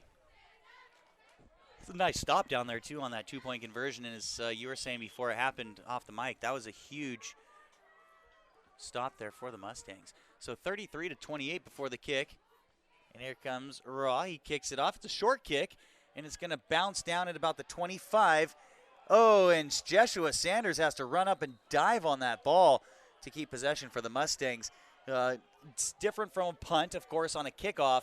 If it's not touched, the kicking team can run down there and jump on and gain possession. So Sanders did a nice job as that was kicked kind of in avoiding the receiving team set up there. So we're going to take over here. The Mustangs are at about the 25-yard line. You know, and they were running, and Hughson was running hard. They wanted that. And you know what? This has been a good game tonight. The Amador game was a good game. The Buffaloes, of course, had control of that game. But we saw almost a flawless team in all 3 phases. the Mustangs really doing a good job here tonight staying in this ball game. That's going to be a pitch to Sanders to Jeshua, and Jeshua cuts it back in, had the sideline, but makes it up to about the 40-yard line, and that's going to be a first down for the Argonaut Mustangs. Let's see that again real quick. Let's see what we got. Looks like their 24 toss pass. You see Sanders over here on the left, takes it. He's going to want to get basically where the guard was, folks, takes it up. And right here you see could have possibly taken that to the outside, but thought he had the inside cut. But still, hey, positive yards, downhill running. You know, Joshua Sanders is he runs hard. He's one of those guys that doesn't just stand out flashy, but he's a quality ball player. He is quality. I kind of feel bad for Eckhart on that one. Little reverse there to the other Sanders, Josiah, and he takes it up only to about the 41. Might have got a yard on that play. Joshua Sanders. All right. And that's going to take it to a second down and 9. 11 minutes left to go in the ball game. Get it back. Get it back All up to right. the 42. And see, Jake, kind of stuck in a weird position here with time. The Mustangs have the ability to take a lot of time off the clock, but say they take 6 minutes off, they still leave 5 minutes for Hughson. Hughson then scores. That leaves them with a short clock. So if I'm a coach, I got a lot to think about here. Here we go. Got a nice 24 toss right there to Jeshua Sanders. Not quite the success last time, but still got positive yards. Looks like he takes it up to about the 44-yard line. You know what I'm saying, though, Jake? Yeah, do you want to possess? Do you want to run time off the clock? Do you want to try to score quickly? You know, this is the type of stuff where the head coaches make their money. Yeah, and you see, and this is kind of also the main crux and the make or break point of the double wing offense is that it will bless you with chewing a clock, but it would also hurt you because it will chew that clock. And this isn't the team like we saw where we saw Colton Marion busting off runs, you know, guys like that. This isn't a team that you're going to see these big 60, 70-yard bust-out runs. You know, nothing too nice flashy. Reverse here. Do a fake that kind of inside counter type of play, and then Davis takes it over for a reverse to the left, pitches it over to, it looks Andre like King. that King. was Andre King. And he got some positive yards, but still short of the first down. And Mustangs may be punting here from the 46-yard line. Yeah, let's see what it looks like. They are calling in the punt unit there. So now the biggest thing, like I was telling you, they have had 2 really botched punts, and it is all because of the foot placement. Well, you're absolutely right, but you know what? That missed PAT down here, that missed 2-point conversion. Oh, it's a fake. He he takes it up the side. Oh, my. This is number 32 for the Mustangs, past the 40, past the 35 to about the 30-yard line, and that's Michael Jones, Rick Davis, and Argonaut High School. Man. A great play call right there. Oh, how about that, Michael Jones? Have a night. And they, as you see on the replay here, they snap it to him, and he just runs it off to the right. Nobody was there. And that's a first down for the Mustangs, and that is a huge play. Going into that drive, Jake told Cam and I off the mic, he said, I think I'm going to say this is a possession that may make or break this ball game. If the Mustangs had a turnover right there, don't know what Hughson was going to do. If they score more than a field goal, it's almost out of reach. Great play call at that time of the ball game and great execution by the Mustangs. We got a quick 24 toss right there, and he's going to take it up to about the 29-yard line. Jeshua Sanders. Hey, real quick, Calaveras Lumber Hardware scoring update in the fourth quarter. Somerville is losing to Ripon Christian 30-13 with 3 minutes left in the ball game. However, Calaveras is on top of Modesto Christian. Modesto Christian finally able to break the scoring column. The Crusaders finally getting that 8 points. Calaveras on top 42-8. Jake, did you have a chance to mark down the 8 balls picks? I did, but I did not have a pen. Did they? I'm wondering if who the 8 ball picked here. So 8 we've ball got picked Hughson. Josiah Sanders. He's going to take the pitch actually outside the tackle, more like a 47 there it looked like. Sanders. So that was a nice little sweep there, and you know, one thing though, what they've been doing differently with these sweeps is it looks like he had a nice little lead blocker on that pulling tackle. And I don't even know, Jake, if that was their traditional sweep or not, because what that looked like to me when we ran this many years ago, we did the 26 and the 48 toss. Yeah. Or excuse me, 47 toss. And then it became the 24 and the 45, right? They moved the whole in. Yeah. That looked just right off the tackle almost right there. It didn't look like well outside like a traditional sweep. So here we got pitch to Jeshua Sanders. He's going to take it just off the outside of the center there to the right side and doesn't get a whole lot, maybe a yard. And hey, Houston's defensive line is showing up when it matters most. They are stopping the Mustangs from getting that really good kind of Jake, push they need. We may set a high school football record here with the quickest game. This game started about 7:15. It's only 2 hours in, and we got 7:30 left to go in this ball game. And that's because there hasn't been a lot of it's been a really clean penalties. game. Yeah, not a lot of penalties. Any of the injuries we had were very minimal, real short, and they got the players off the field quickly. And really, we've seen a few punts, but not a lot of turnover. We've seen some long, sustained drives by both teams. And when I'm watching a high school football team, I'm not a football expert, folks. I'm just serving the community here. I enjoy high school football. I played high school football. My family coached high school football for a really long time. But I don't claim to be any kind of expert. But what I look for is a team that has the ability to sustain drives, control the clock, but also has the ability to score in a pinch. And the Argonaut Mustangs have really been showing that tonight. Same with Hughson outside of a few drives. They've been able to sustain those drives and march the ball down the field, but they've been doing it a little bit more with big plays, where I would typically say I'll go with the other team, but they're consistently hitting those big plays. So both teams able to control the ball and do some positives here. Not a lot of incomplete passes to stop the clock. So this clock's pretty much just been moving along here. 7:32 left to go in the fourth quarter. Both teams with 3 timeouts. Excuse me, Houston only has 2 timeouts left. Oh, and that ball's on the ground. Not a clean pickup, and it looks like Houston may have that ball, Jake. I think Houston's got that one. You know, and that was. And we're just talking here about a clean ball game, and we just jinxed him. The Argonaut Mustangs put the ball on the ground, and Houston recovers.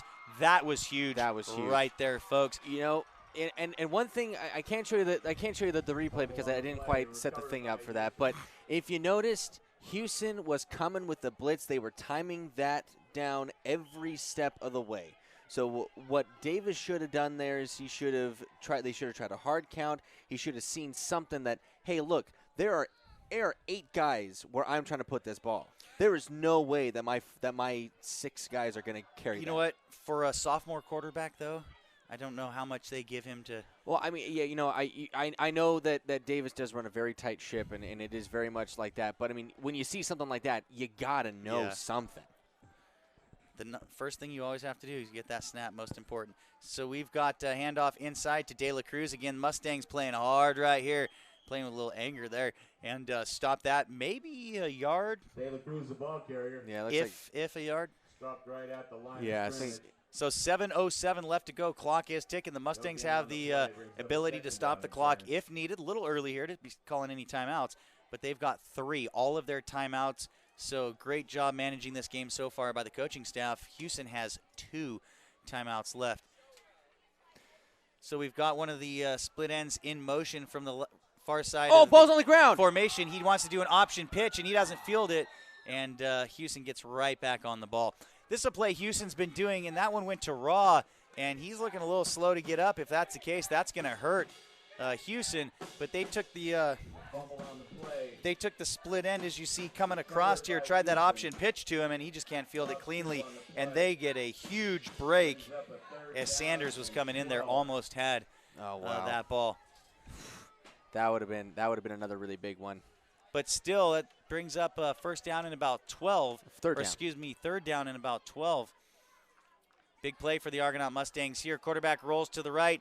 44 out and up the sideline. That's where he's going to want to go, and he just overthrows him. Had a little bit of separation on Sanders. Still pretty good coverage, and not a bad ball, but just a little bit out ahead and out of bounds there. So that was a big play by the Mustangs. The Mustangs will get the ball back here with 6 minutes left to go. So, hey, if they're able to move the ball, they may be able to move the ball into the end zone and not leave Houston a lot of time left. So we'll see what happens here. With that quick 3 and out there, that was great defense by the Mustangs, exactly what they needed. And you know what? One thing I always look for in high school football, how do these guys respond? As Jake said earlier, these are 15 to 18-year-old young men, not many 18, if any, out there. And how do they respond in situations like this? When the times get tough, do they step up? Do they fold? And Argonaut never folds. And kick is up. Nice punt. Punt's going to go down, bounce at about the 35, the 45, and roll down to about the 40 where they call it out of bounds. So the Mustangs are going to take over at the 40-yard line. Let's take a very quick break and then bring it right back here. Fourth quarter action, Dan Barnett Field. Central State Credit Union is a great place to begin your search for a new vehicle, and you can share the benefits of your membership by referring family and friends. Just like you, they can save a lot of money with a great rate and a lot of time at the dealership by going in with a pre-approval. Invite your family and friends to experience the difference today. Applying for an auto loan is easy with options including in-branch or online application and pre-approval. Visit them online at centralstatecu.org or call them at 444-5300. Subject to credit approval, federally insured by NCUA. You're listening to high school football action on the voice of the Gold Country, KVGC and KVGCradio.com. All right, so we're back here. Real quick, we had a Mustang pass there. There was a quick pop pass. There's a flag on the play, but Davis came over, and it looks like he hit Sanders. I'm sorry, no, that's not Sanders. That is Elmore on that. And it looks like they're going to get a roughing the passer call on Hughson. So that's going to tack on another 15, so definitely not the way that Hughson wanted to start this drive. But, you know, wait for Davis to stay in and take that hit. I mean, you know, sometimes you would rattle your cage or it would get you going, but he was able to deliver a strike to Elmore. Elmore brought it in nicely. Davis stayed in for that nice hit, and, hey, drew a penalty. Way to play, bud. All righty, so Mustangs coming to the line. Davis under center. Ball on about the 35-yard line. There's the snap. Sweet. Handoff to number 11. That is Sanders. No, sorry, number 12. It's Jeshua Sanders. Jeshua breaking it to the outside. Pushed out of bounds at about the 25-yard line. Actually, the 15, Jake. 15-yard line. Let's look at that again real quick. How about that? Let's see this. So he gets it. Wow. Takes it up there. He's at about the 30, 25, 20, and Sanders gets up. Pushed out right at the 15-yard line. So the Mustangs doing some damage. This is exactly what you want. Now, again, we were talking about being able to stop the clock and stoppages. I think that you still have 5 minutes and 38 seconds left in this ball game. 28-33. Houston still has a chance to score. Your defense has got to show up. Davis under center. Motion from the right to the left. That is Sanders. He's looking back for a swing pass to Hernandez. Hernandez taking it, and he's going to take it to the barn. Touchdown! Bo Davis on a swing pass to Zachary Hernandez. Wonderful swing pass. Look at that. Beautiful ball. Beautiful reception, and waltzing it right into the end zone. How about that? Hey, Jake, I got to be real honest, okay? In my conversations with people, I've been a little critical of the Argonaut Mustang offense, splitting the one-man out of the double wing, and just didn't see what could really be done. I like some other offenses, but I'll tell you what, they're running it great, and I got to give a huge shout-out to Coach Floyd. Or Dave, I don't know who calls the offensive plays, okay, Jake? I know they call Floyd the offensive coordinator. I know Ricky Davis for many years considered himself a double wing expert, was the offensive coordinator when I played here. Whoever is calling this game is doing an excellent job. They're not just calling plays. They're calling plays built off of other plays. They're setting the defense up. They're running the clock well. They're doing a great job. This coaching, you got to give a shout out. And you know what? A lot of people say, oh, yeah, this coaching. These guys, these are grown men that have full-time jobs and put a lot of time into helping these young men out. And just for that alone, they deserve a tip of the cap and a huge shout out. But what an amazing called game here by the Argonaut offensive staff. And you know what? I would say the same thing for most teams in the Motherlode League. I would really say that. Amador, I think, has got a great coaching staff. They run a well-oiled machine. Argonaut, again, here, it's a well-oiled machine. But what's really great and what I see in the Motherlode League that you don't see in some other leagues is they really buy into the programs. Yep. Each school buys into its own program, and that's a really big deal. We got to say is a shout-out to Bill Baker for turning things around at Amador and everybody involved in that, and Ricky Davis here at Argonaut, because both of these teams had some real down years, the late 90s. So kick is taken by De La Cruz about the 20-yard line. He takes it at about the 40-yard line where he's going to be finally drugged down by number, looks like that's number 53? I can't tell you, Jake. You're younger than me. I can't see that number. Sorry, 63. I'm sorry. That is no. I'm sorry, 53. That was Todden. Things were a lot different, Jake. back the mid-90s, late 90s, Linden had some strong teams. Bret Yes. Hart had some really strong teams. Amador and Argonaut were kind of the laughingstock of the Motherlode League for a period there. And early 2000s come in. Argonaut's the powerhouse of the league, fighting with Calaveras every year. And then as of recent, Amador coming in and being solid. Without Sonora, they'd have some league championships there at Amador. And I you know don't what? doubt it. Both teams just great job of these coaching staffs building programs. So Meyer in the shotgun. Meyer's going to roll out to his right, dumping it off to number 22. That's De La Cruz. That was a great catch. Great catch. And, you know, the one thing. Better coverage, better pursuit. Definitely good pursuit. And, you know, that's one thing, like, you saw there were deep routes on that. But, you know, Hayes stayed home. Everybody had their coverage. Their assignments were played really well, playing good assignment ball. And Myers only could dump it to De La Cruz in the flat right there. Real quick, 35-33 in favor of the Mustangs, 4:53 left in the ball game. Myers in the shotgun, looking to his right. He's going to make the – oh, man. Oh, just in and out of the hands there, number 33. Let's see that again real quick. That's Luke Madsen. And let's see here. Woodruff again, great coverage. So let's see here. So he's looking immediately into the fight. He's looking right to his right. Ball is delivered.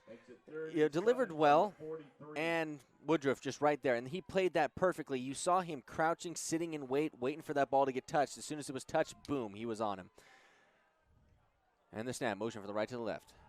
Meyer looks in. Oh, no. Missed reception. Dowdy takes that at about the 50, up the sideline. 15-10-5. Touchdown. Missed tackle by the Mustangs. Let's see it real quick. Let's see that. That's a heartbreaker right there. Oh, just a whiff. The number, and that was Woodruff there. That was on the coverage. Oh, there's a late flag on there. That was just misplayed. The Mustangs are going to have to hope for a block in the back here. Yeah, I don't think that's coming back. Let's see. Oh, wow, it is coming back. So it was a block in the back. And that was just horrible by Hughson, because that did not need to happen, folks. That's one of those after-the-play type of things, a block that didn't even need to be made. He was up the sideline nice and easy, and the Mustangs dodge a huge bullet there. But it's from the spot of the foul, so it's still going to take this ball up to about the 28-yard line. Okay, so, holding. Is that holding? Okay, yeah, block in the back. Yeah, see, the holding call and the block in the back look a lot alike, obviously. One is just the fist down, one is the palm out. No, so, sorry, this is where you know high school football, but in the NFL, that would negate the play. That would negate the play, yeah. But here it's a spot foul? Yeah, we'll see, because it happened after as a result. All right, so we're going to take over here Hughson at the 32-yard line. We've got one split far to the right, two to the left, two in the backfield. They're going to hand to De La Cruz, and he's going nowhere. Up. Number 85 of the Mustangs. Get that boy a shout-out, Jake. Garrett Elmore, have a night, bud. How about that? Wonderful tackle. Let's see if we can get that again. So here Elmore comes in. He's making the tackle while taking on another block. And here's what's big about this, folks. Okay, the Mustangs are up 35-33. A 2-point lead. A field goal puts Hughson up by 1. So if they need to keep them out of field goal range, and that was huge. We haven't seen their kicker, but if it's Raw there, he kicks it deep. He kicks it pretty deep. On the kickoffs. I think he's good from about probably the 20-yard line at least, which would still be a 37-yard field goal. 3 minutes, 50 seconds left here in the ball game. Meyer in the shotgun, or more of a pistol. Two backs with him in the backfield. Fakes a handoff to De La Cruz. And they let the penetration get in. He tries to dump it over the middle, and incomplete pass right there. That's going to bring up a third down for Hughson. That's going to be 3rd down and 11. So 3rd and 11. And you know, he was looking over there towards Raw in the flat there, but Sanders was able to come up. Both Sanders were able to flow over and make that pass a little more difficult than he wanted to. But by that time, the pressure was in too much, and he had to check off to his third receiver. Okay, in the shotgun again, Myers. Handoff off to the right side from De La Cruz. De La Cruz getting some momentum, breaking a couple tackles, breaks another one to the outside, and he is going to carry it, and let's see where they spot him. They're going to spot him. He's going to get that first down, just past it. You know, De La Cruz broke multiple tackles right there, Jake, and then like I said, that may have got them into field goal range right there, and that was all De La Cruz after the first contact. Yeah, I mean, he met contact about a yard deep. The initial contact was made a yard deep by the Argonaut defensive line, and that, you're right, that was all De La Cruz. So you're looking at a 34-yard field goal from this spot right here, but that did bring up a first down, new set of downs. So we've got De La Cruz just to the right of the quarterback. We've got two receivers to each side, a split and a slot. He hands it off, fakes it to De La Cruz. Quarterback takes it up the middle, and he's going to march right into the end zone untouched. Mustangs not going to be happy about the defense there, and that puts Hughson up in this ballgame. At this point, we're looking at a score of 39-35 before the attempt.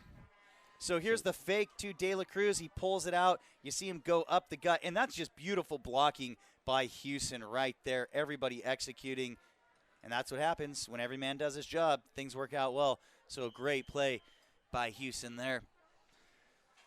You know, and I'm not sure if that was designed like he was supposed to take it all day, or if that was a read. I mean, if it was a read, that was a beautiful read. Yeah, those whole run pass option type things they talk about. He did put it into his gut nice and deep, and that's what they really do a good job of, is selling that right there. So let's see what we have going for 2 on this one. This would take it to a 6-point ball game. And they're gonna same play, and it looks like he did get in. No, they're going to call him down. They're going to call him just short. Jake, show us a replay. Hurry. Let's see. I'd be upset if I was Hughson right here. I think he got in. I thought he rolled in too. Maybe his knee went down. Let's check it out. So let's take a look real quick. So there's the fake handoff. He comes straight up the middle. Makes his knee went down. Yeah, he did. Right. Wow, he got spun, so he wasn't able to reach out and break the plane. Not a huge play there. That would have taken it to a 6-point lead if the Mustangs scored. They're not automatic, they do pretty well with the extra point. But now this leaves it to where if the Mustangs get this ball into the end zone and don't leave too much time on the clock, they will win this ball game. But they're going to have a lot of work to do here, folks. You know, they really do have their work cut out for them. Again, like we talked about, the double wing is definitely a clock-chewing offense. 3 minutes and 23 seconds left in this ball game, 39-35. Now, the Mustangs need a touchdown to get on top, but then if they put that extra point, they can put it out of reach still. Am I doing my math right? Yeah, if the Mustangs score right here, then they go up by looks like 2 points. 2 points, yeah. If they kick a field goal, 3. Okay. Or an extra point. Yeah. So it would be not out of reach, but they would need to make another stop. But really, it depends on how they come out here. So Raw's coming up at the approach, and it's a deep kick. Looks like it's going to be fielded by number 15. That is Colby Eckhart. Eckhart's going to take it to about the third. Nice running by Eckhart, huh? Really just patient, Le'Veon Bell style, waiting for his blocks to set up in front of him. Takes it up to about the 33-yard line, so the Mustangs still got plenty of work to do. And, you know, the one thing also that was really nice about what Eckhart did there was that Eckhart didn't stop all of his momentum. He kept his legs going.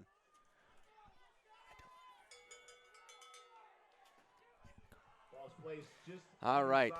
So ball is placed just inside the 34-yard line where the Mustangs will take over. Again, 3 minutes, 13 seconds, 35-39 is the current score here. So we're going to go ahead and see what the Mustangs got. All right, Davis under center. Motion from the left to the right. There's a quick toss. Looks like a tunnel. And, oh, wow, how about that, Sanders fighting for extra yards after that. And, you know, one thing that was really nice about what Sanders did there, if we can see it on the replay, Joshua Sanders came through, and he came through, and he put his hand down on the ground as he was coming through. And right there, boom, see how he puts it, and he plants off, and he's able to keep his momentum going forward. And that is exactly what you want. All right, Davis under center again. Motion from the left to the right. Oh no. Hughson almost took that. Wow, I do not know how Sanders came up with that handoff. I do not know how, because he and Davis were locked up by a Hughson Husky, and I don't know how Davis got that to Sanders, let alone how Sanders got away from that. But, hey. First down for the Mustangs. That is definitely a first down for the Mustangs. Well worked. Hey, man. 2:23 left to go in the ball game, Jake. The Mustangs trailing by 4. They need a touchdown here. Davis looking to pass. Quick pop pass over the center. Oh, deflected by Raw. He almost came down with that one. You know what? Unfortunately, number 85, was that Elmore? That's Elmore, yes. The other tight end running a pop. He was wide open.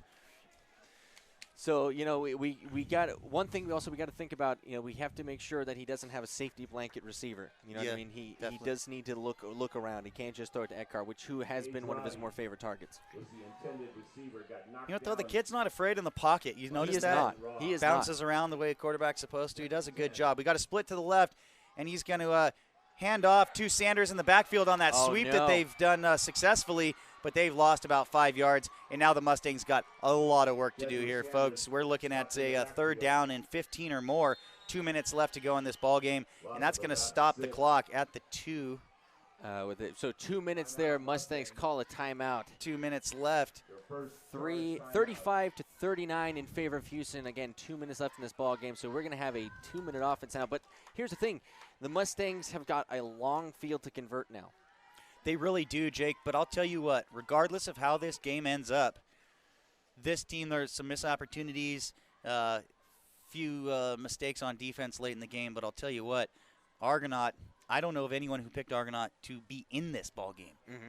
You know, to even be in it. To even be in it. Like, you know, we played very well. You know, I mean, we don't like trash talking any of the teams in the Mother League, but we were thinking about it, like, oh, this is going to be a rough. This is going to be a rough game. Yeah, I mean, we thought this was going to be like Bret Hart versus anybody. But oh gosh. But hey, I just get myself in trouble. I just go in and I say, you know, we don't like to trash talk one of the league teams, and there you go hitting them with Bret Hart, man. Come on. Poor Bret Hart. I heard they had 13 ball players. How can you compete? No, I mean, really, it's near impossible. Hey, when I played, they had a guy named Chiro and Wilson, and they were studs. So Davis under center, motion from the left to the right. Looking to pass. Oh, no. Oh, that was a beautiful swing right where it needed to be, and Hernandez just didn't want to catch it there. Yeah, he just couldn't get it. I don't know where it was, if he just was not in the right area. Look at his hands, Jake. He tries to catch it with his hands, but are his hands crossed up? Let's see. No, he was not able to bring them together to make the diamond. He wasn't able to make the Jerry Rice diamond. So we got 4th down and 16. See what the Mustangs can do right here. All right, so this could be one of the biggest plays of the game. Let's see what we got. Davis under center. Motion from the left to the right. Backside pursuit's getting to him. Pass interference, and the Mustangs are going to get a first down. That was a very lucky play. I cannot believe it. But I'll tell you what, without that pass interference, maybe a first down, but he was still 4 or 5 yards shy of the sticks right there. That was an ill-advised play by Hughson. Man. That was, you saw every flag from every state in the union coming in on that one. So what happened here, folks, is Davis drops back, almost a traditional drop back. Number 8 coming from the defensive end spot. He's a left-hander, right? So he's coming from the left side of the formation, the defensive end, and looks like he's just going to tear Davis up in the back. Does what you love to see a quarterback do. He stands in the pocket. He gets the throw off as he's just lit up by the defensive end, and that would have been a completed pass, maybe short of the sticks, but pass interference by Hughson gives the Mustangs a first down. 4th and 1. Oh, excuse me. They're going to call it 4th and 1 because it was just shy? Just shy. All right, so we're gonna see what's gonna happen. Davis coming up to the line. I'm sorry, folks. No first down here. They're stacking him in the box again, guys. Let's see what the Mustangs can do. And I'm not sure if they got it. They did not get it. Hughson, wow. Coming back from that one. How about that? You know what? That takes a long time to set up, that play right there. You know, I'm not going to question this offense. They know how to run it. They do this more often than I do. But maybe something a little quicker or somewhere else. But something like that where the quarterback has to spin around and place an inside handoff takes a while to set up on an inside. And that's actually what they stopped him on before on the other fourth down. The last 3 times they've run things in that regard. And the one thing I got to say, man,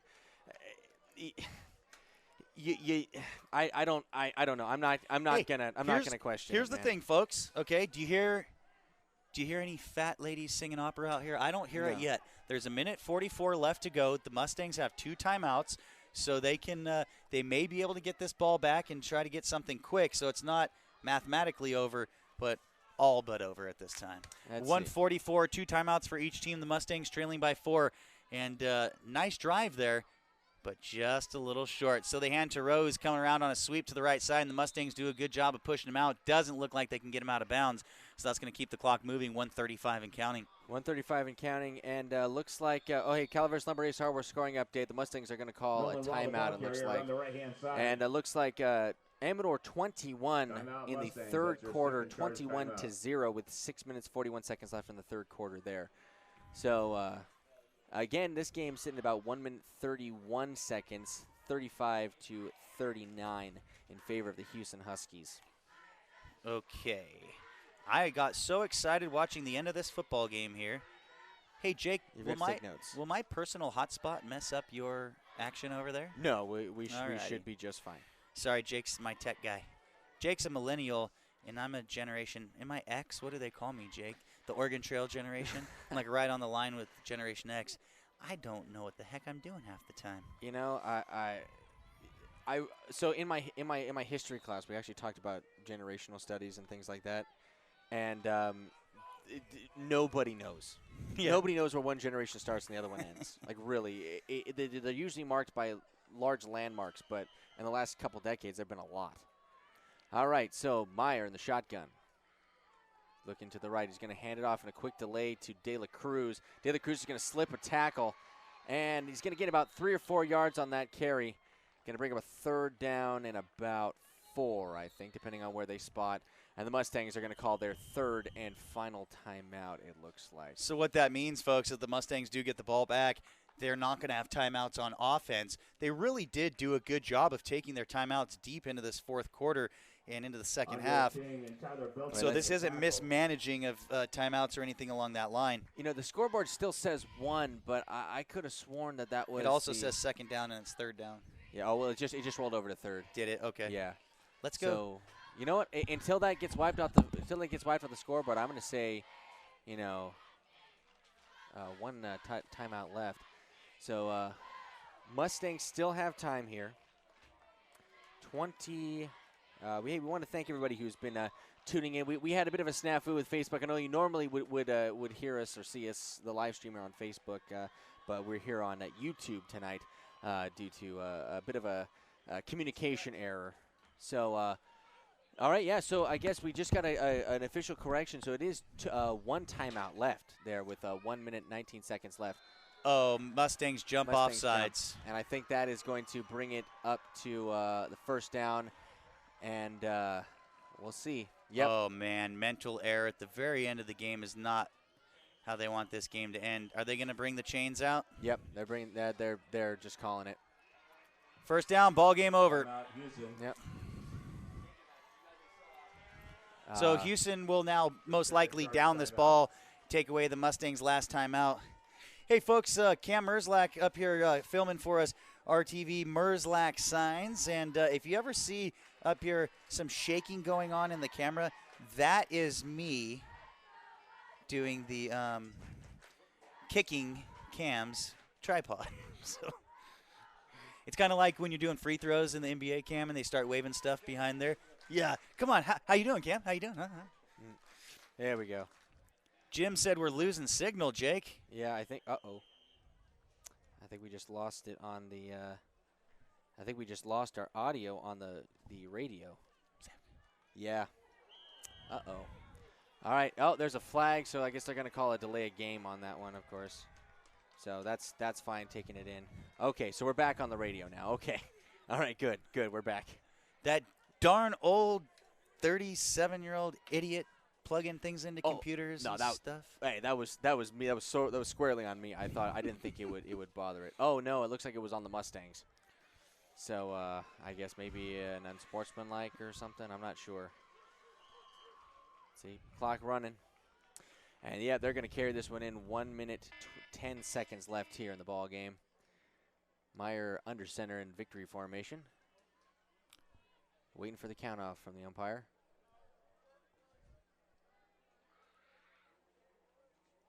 And there's the tick down and the kneel.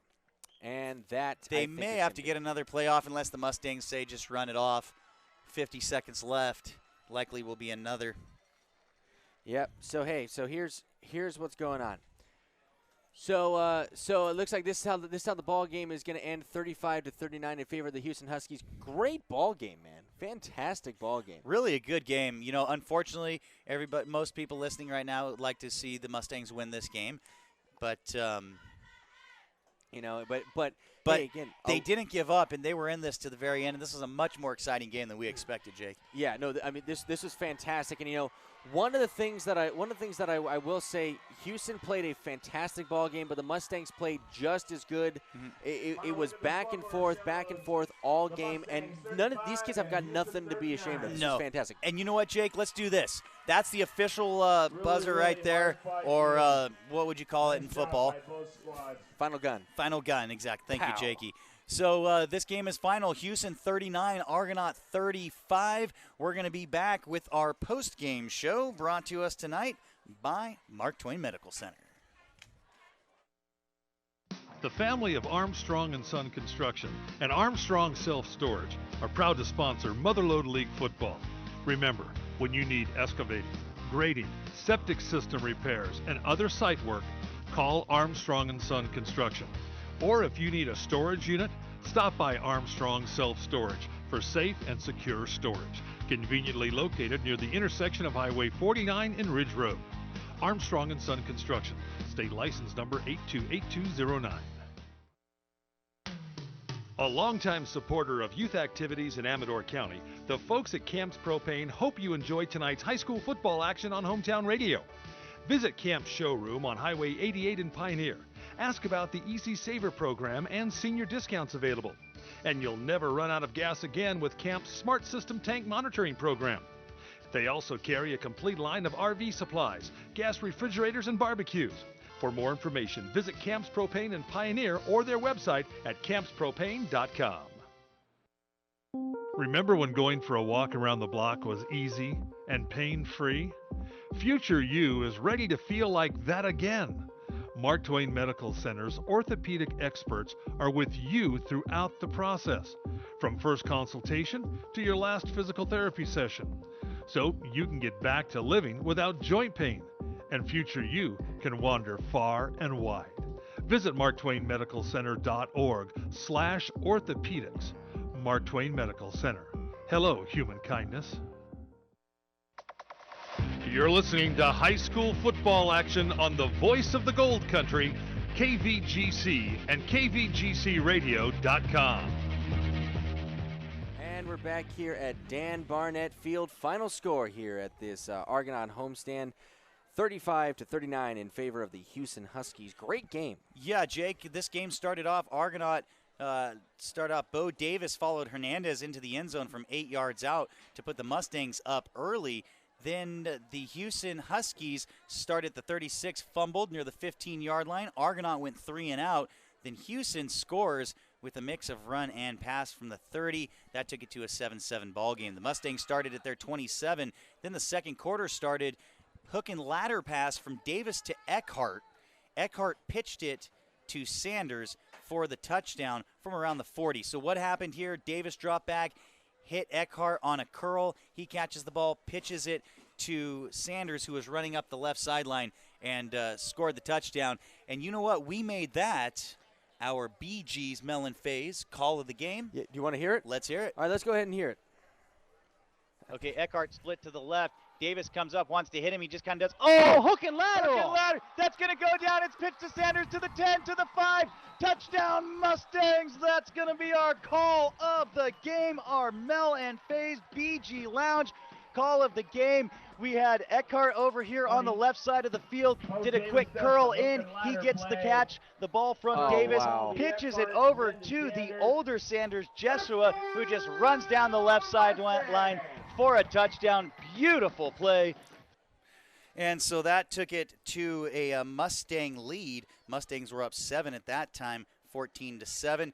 Hughson then punts from their 30. The Mustangs started at the 19, nothing going there, and they punted away. Then Hughson scores a touchdown from the 35, a halfback pass after an option pitch from Dowdy to Manson, and that took it to an even ball game. Then the Mustangs started near the 25 and had to punt when Hughson takes it, and they scored again to put them up 20-14 after missing the extra point. That touchdown was scored on a boot left and a throw down the sideline about 35 yards to Raw. Then the Mustangs take the kick back after a personal foul brings them up just shy of the 50. They march down and hit a beautiful streak up the sideline to Eckhart, put him about the 10-yard line where they converted on a touchdown pass from Bo Davis to Elmore.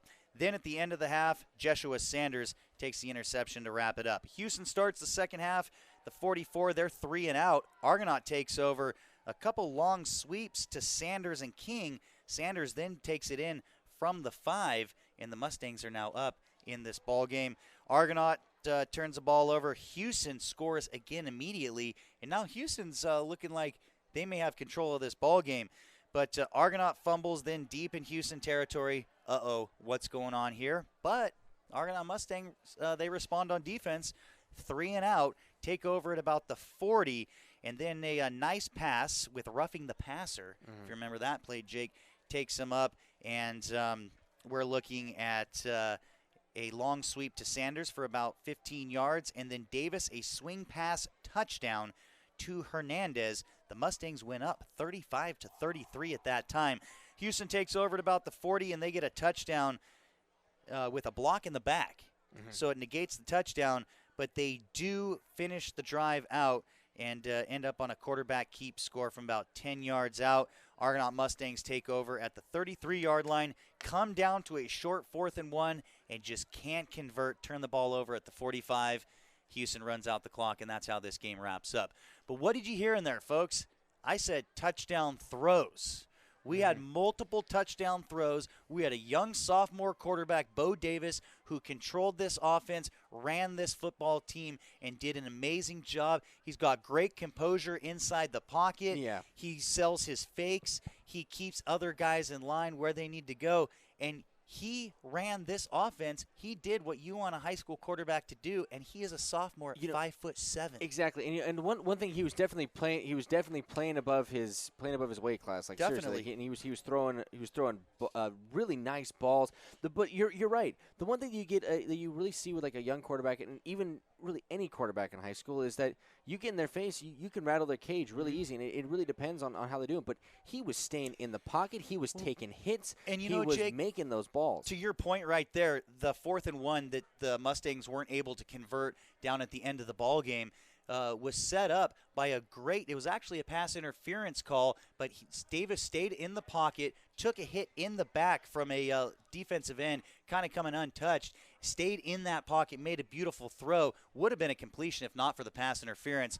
Davis just had a great game tonight, and that's why I think, Jake, if you're on board, we're going to have to give our Bistro 49 player of the game to sophomore quarterback Bo Davis. All right. Yeah, no, I absolutely agree with that. Bo Davis definitely deserves that recognition. He played a phenomenal game. You can't negate what the Sanders brothers did at all. They played phenomenal games. Jeshua especially. Yeah, you really just – it was an all-around great game. And I think they've got a lot to build on. I won't say it was a perfect game because there were things that they need to make and they need to change. But for the most part, I would say that this was a great way to come into a week away from start.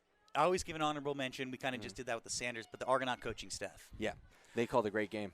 Did an amazing job. Great offensive call game. They always do well on defense. But big shout out to the Mustangs. We're curious to see what they do once they come to league. Now, Jake, we've got our call of the game out of the way. We got our BG's Lounge call of the game, our Bistro 49 player of the game. We gave our Calaveras Lumber scoring updates. Yeah, I need to get my final scoring updates before we do that. Before we do that, Mark Twain Medical Center is our post-game sponsor, as always, and a big shout-out to them. So give those to us and then tell us where we're at next week. All right, so taking a look at what we have around the league In the fourth quarter right now, Amador is on top of Liberty Ranch 28-0. Calaveras is on top of Modesto Christian 8-42. Or 42-8, I should say. Ripon Christian on top of Somerville 36-13. And a final score there, Escalon 35, Sonora 13. So that's what's going on there. Now, where will we be next week? Jim, can you go ahead and tell us from the studio where we're going to be? Amador or Estimba, is that next week? You know what, Jake? I believe. No, next week we're going to be at Calaveras. Ripon That's right. at Calaveras. That's going to be a good game, huh, Jim? And Ripon, has been on a tear so far this year. Yeah, so that is definitely going to be a good game. And, one thing we talked about, this goes to show the caliber of Calaveras there. So they held in with Escalon a little bit. They definitely showed up Modesto Christian. We were just talking with the guys here from Hughson, and of course they are in their league, and they were saying that this Calaveras can make a run at it. Hey, Amador, Argonaut, Calaveras, Sonora. The Motherlode League is not the old Motherlode League. It's a strong league. It is a strong league. And they give people trouble. So tune in tomorrow. Yeah, tune in every day, KVGC. Yeah. But high school football action next week, Calaveras and Ripon. That's going to be a heck of a ball game. I know Frank really loves doing games over at Calaveras. We're going to have a blast it's gonna be doing that. Fantastic. So tune in for that. And, of course, we want to give a big shout-out to the man behind the camera tonight, our good buddy, Cam Merzlak. And we also want to thank the Cypress Dental for the high school football score. And hey, that'll Jake, be tomorrow. Tell you what, at the beginning of this game, trying to learn the names and everything and trying to keep up with the action, sometimes I feel a little behind. And towards the second half, you get caught up. A lot of fun. Miss Frank, but love doing the game with you. Yeah, no, I had a great Anytime we time. get to hang out, it's always good. And Jake knows quite a bit about high school football. Doesn't go around bragging about it or telling people, but it is the case. And so I appreciate you being here with me. And we made it through another one. We didn't burn the place down, and I think we're going to be welcome back at Argonaut High School next time. So we're good to go. So we want to thank everybody for listening. Of course, our sponsors, but most importantly is you, the listener. Without you guys tuning in, this wouldn't be possible. So thank you very much.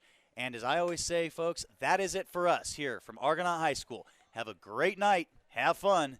Be safe. Be safe. Remember